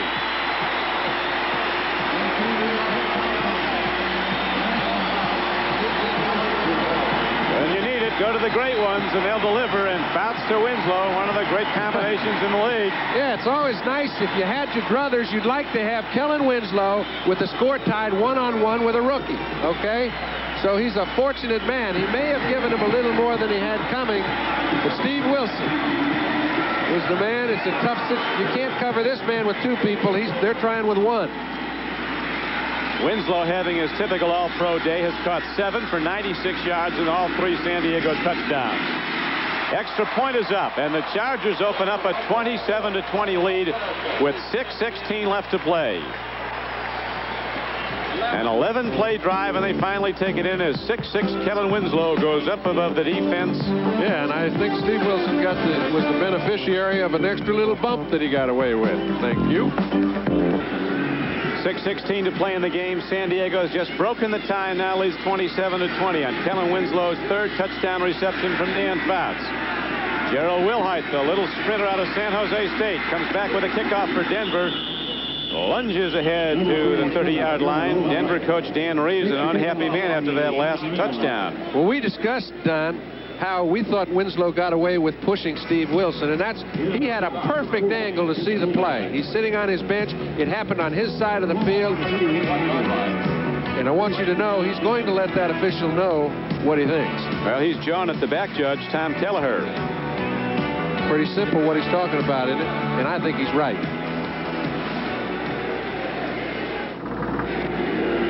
The Denver Broncos now down 27-20 after rallying to tie the game at 20-all with the ball 1st and 10 at their 30. DeBerg's 20th throw of the game to Upchurch, and it's too wide of him. Here's Kellen Winslow, the man who's been in the end zone with the ball 3 times today. Just another day at the plant for him. 7 receptions for 96 yards. 2 years ago, he caught 88 passes. Last season, he caught 87. He's led the NFL in receiving the last 2 years. DeBerg, excuse me, John, the Denver quarterback has now thrown 20 times, has completed 14, 145 yards, not a lot of long passes. Half his completions are to his little fullback, Peros. 2nd and 10. Now he's looking at Riley Odom, tries to dump it off to Peros again. Rick Peros gets a few yards, and they don't come easy. You made a good point. You mentioned that he laid the ball off for half of his completions, and this is why. Take a look at the secondary. 2 deep zone. They've got now 5 linebackers underneath. They're taking away all the short routes and the long routes. They're just giving you the back flare outs. Okay, DeBerg has to take what he's given. No, he's trying to force it. He did that once, came up empty. They've got 5 defensive backs, so they're going to have to solidly drive the ball down the field. Does have the 1 interception. 3rd and 8. Out of the shotgun. Here's a blitz. DeBerg gets it away, and he hits his man, Steve Watson, for a first down. What a play, a 12-yard gain under the worst kind of pressure. Now we swing right on back to New York to NFL 82. All right, Don, Len Berman in New York. Speaking of pressure, Cliff Stout is in because Bradshaw's right shoulder is injured. Stout scrambling for Pittsburgh, intercepted by John Harris. Seattle continues to have Pittsburgh on the schneid, 16-0 in the 4th quarter. Thank you, Len. There are no sure things, and certainly Seattle's lead over Pittsburgh, 16-0, is indication of that. 5:11 to go here. Denver down by 7, just got the big 3rd down play for a first down, and here they go to the run and get 4. Don, can I make one statement again? Please. Just to kind of just to reiterate. Here's the best play I've seen DeBerg make all day, and he's made some fine ones. He's getting a fierce pass rush. He's got Wilbur Young coming in from the outside. He just gives him a little feint, was able to come back away from him, and in the same motion, hit Watson right on the break. That's a great play. Statistician Joe Costanza pointing out that's Watson's 2nd reception of this day for 25 yards. Now it's 2nd down and 6 for Denver. Deep drop, got time. There's the out pattern. Carroll catches it and only got about 2. Sure tackling on the far flank. Bruce Laird, the strong safety, made the tackle. Stop at number 30, Bruce Laird. Pick up of 2 yards. Very good coverage. He's been a lot of places, Bruce Laird. Most of his career at Baltimore and some very good years there. And most of it has been spent covering backs out of the backfield. That's about as tough a job as you can find. Remember that one back out of the backfield earlier for San Diego. James Brooks beat Jackson, then dropped the ball, but San Diego subsequently scored anyway. The lead's 27-20. Here's a throw, and whoa, right to the wrong guy. Picked off by Tim Fox. Fumble. Free ball. Chargers have it. Tim Fox, the Buckeye belter, comes up with the ball. He gets whacked, loses it. The Chargers come up with the ball. Lyndon King, one of the linebackers, recovered Tim Fox's fumble.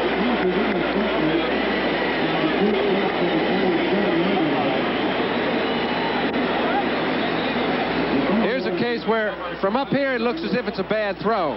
We saw how fine DeBerg can throw the ball on occasion. That ball went out of his hand. He saw a defender come in underneath Egloff. He tried to pull the string at the last moment, and Steve Watson, still hustling on the play, causes a fumble by Fox. He doesn't have any defenders around, so San Diego makes the recovery and has it in good field position again. Leading 27-20, the Chargers go to the run. Muncie has the ball, and he's down inside the 35-yard line. Lots of turnovers, and there's a good chance we haven't seen the last one with 3:25 to play. We'll get more penalties and turnovers. Shake a stick at. We talk about conditioning. That's Fox on the left, Laird on the right, both of them in the oxygen. Got to have that expensive air when the going gets tough. And you got to know where to get it. So now the Denver defense has to rise up again and get the ball back. For the Broncos to get back in it, San Diego leading with 2:58 to play in the clock running. 27-20 Chargers. James Brooks working his way for the hard yards inside the 30. He got about 5, and it's going to be 3rd down and 2. Gradishar finally wove through all those blockers to make the tackle. And what we're watching is Coryell talking to his offensive people, and he is talking about the fact that there might be a play in a special situation. It looks like he's just out getting nervous on the sideline. There's a lot of thought goes through his mind, and he makes a lot of suggestion that's taken on game day. For sure, he's the engineer of the highest scoring offense in football, which right now has the ball 3rd and 2. Brooks, no.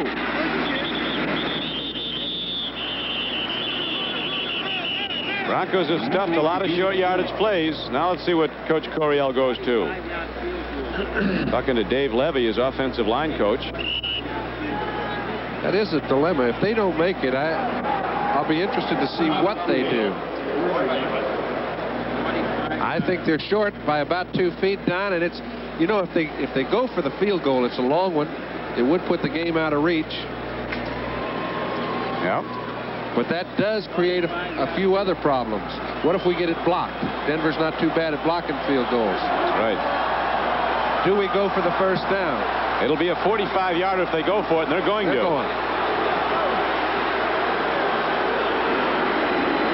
That cast on the left wrist of Benerska is so big and cumbersome, it's almost looking like he's coming out carrying a bag or something. A sack.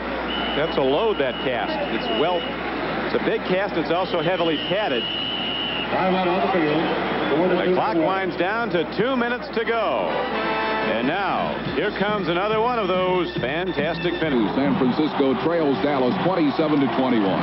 As Joe Montana rolls right, he's under tremendous pressure as he heaves a desperate pass into the end zone, where Dwight Clark makes a spectacular leaping catch.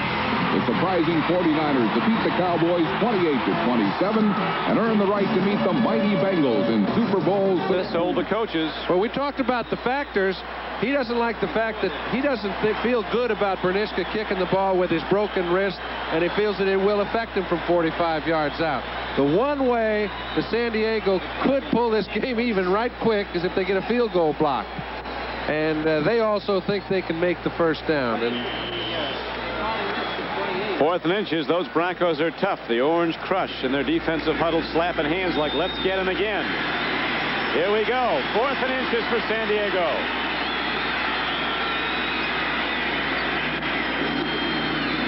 Brooks. Airborne gets the first down for the Chargers.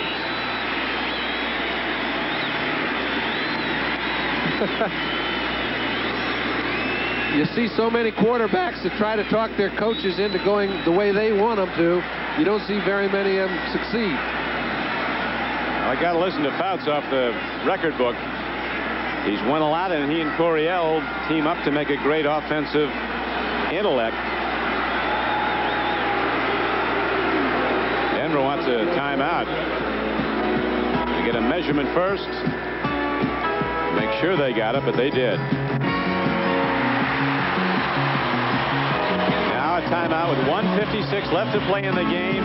27-20 San Diego. First down charge back at San Diego's Jack Murphy Stadium. 1:56 to play in the game. Dan Reeves and his Broncos just saw Denver defense give up a first down on a short yardage plunge by James Brooks. His Bronco defense has made a lot of big plays, but Coryell allowing himself a rare smile.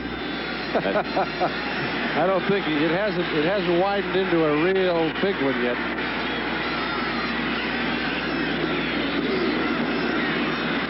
James Brooks turning wide and knocked down inside the 25-yard line. 2 timeouts left for Denver. Now they've got 1, so they can't keep that clock from getting down to about 40 seconds when they get possession of the ball if San Diego doesn't come up with another first down.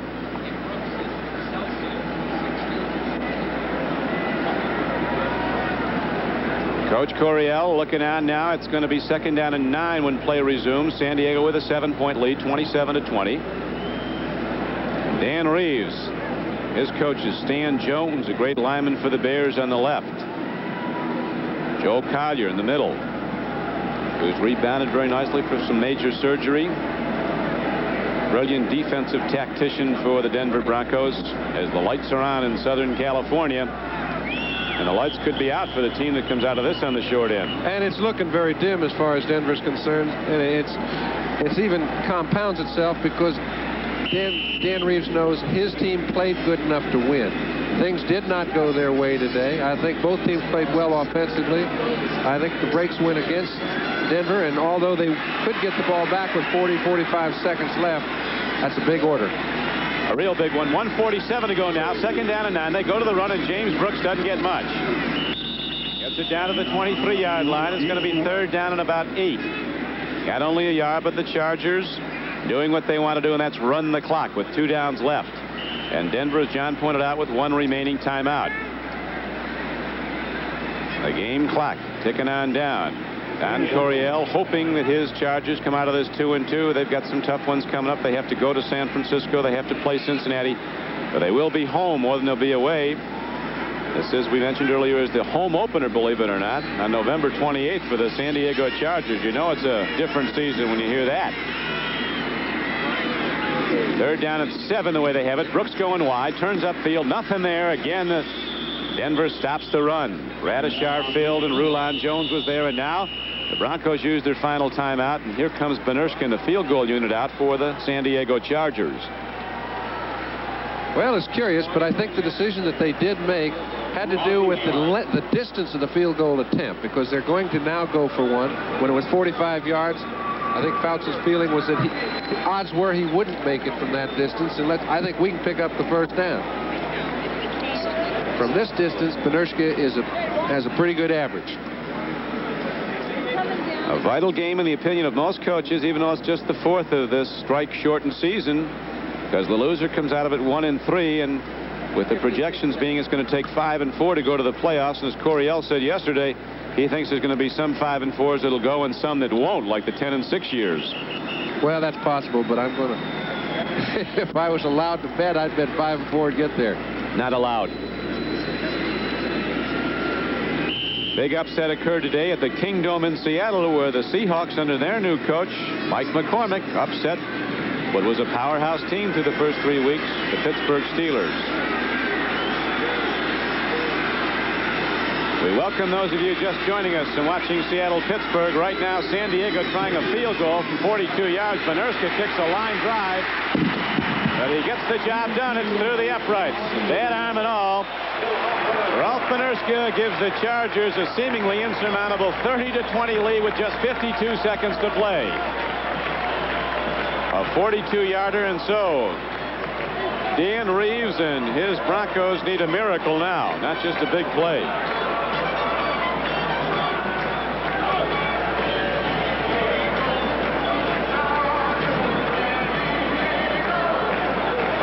San Diego 30, Denver 20 at San Diego.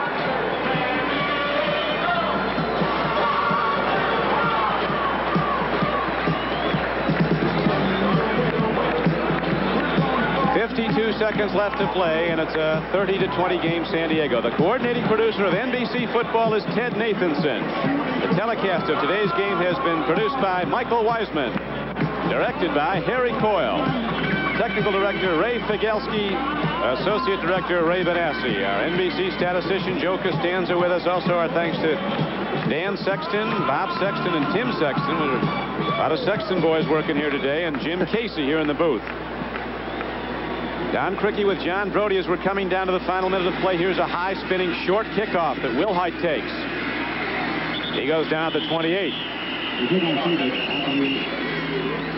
NFL 82 and a complete recap of this 4th weekend of play in the National Football League. Coming up following the conclusion of this game is Dan Fouts of the Chargers. The man who passed for over 4,800 yards last year to establish a National Football League record, one of many he set, has today hit 27 of 40 throws for 337 yards and 3 touchdowns. And the 40 throws he's been intercepted just once. Kellen Winslow, his consensus All-Pro tight end, had a great day. 7 catches for 96 yards, 3 of those catches in the end zone. Charlie Joyner, the ageless one from Grambling, caught 7 for 129 yards.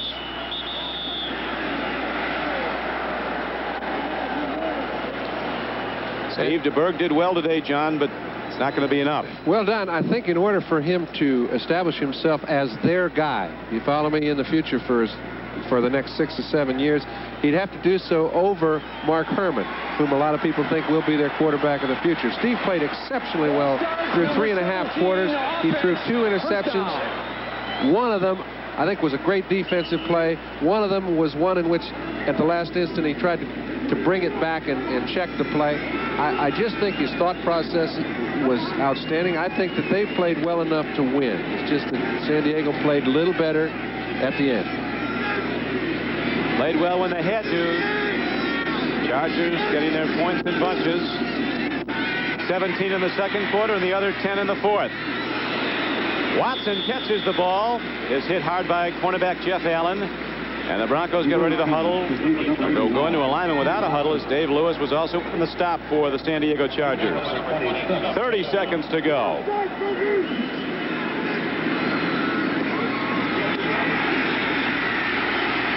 Another completion to Preston. Loses the ball, picks it up. He'll go down at the 43-yard line. That's probably it. Yep. 9 seconds to go. Time running out on Dan Reeves and the Broncos as their record will fall to 1-3. Quick out pattern stops the clock. Or does it? Time is run down to the 00. Final numbers are apparently up, and the San Diego Chargers, for an 18th time in 23 tries, have won their home opener, beating the Denver Broncos for the second time this season. Only the first time in 14 years they've beaten Denver twice in the season, 30-20. The Rams in Kansas City are still doing battle. We're going to check that out. For John Brody, this is Don Crickey. Glad you could be with us at San Diego, where the Chargers win 30-20, getting 17 second quarter points and 10 more in the fourth to win the game 30-20. And now let's switch to Anaheim, California.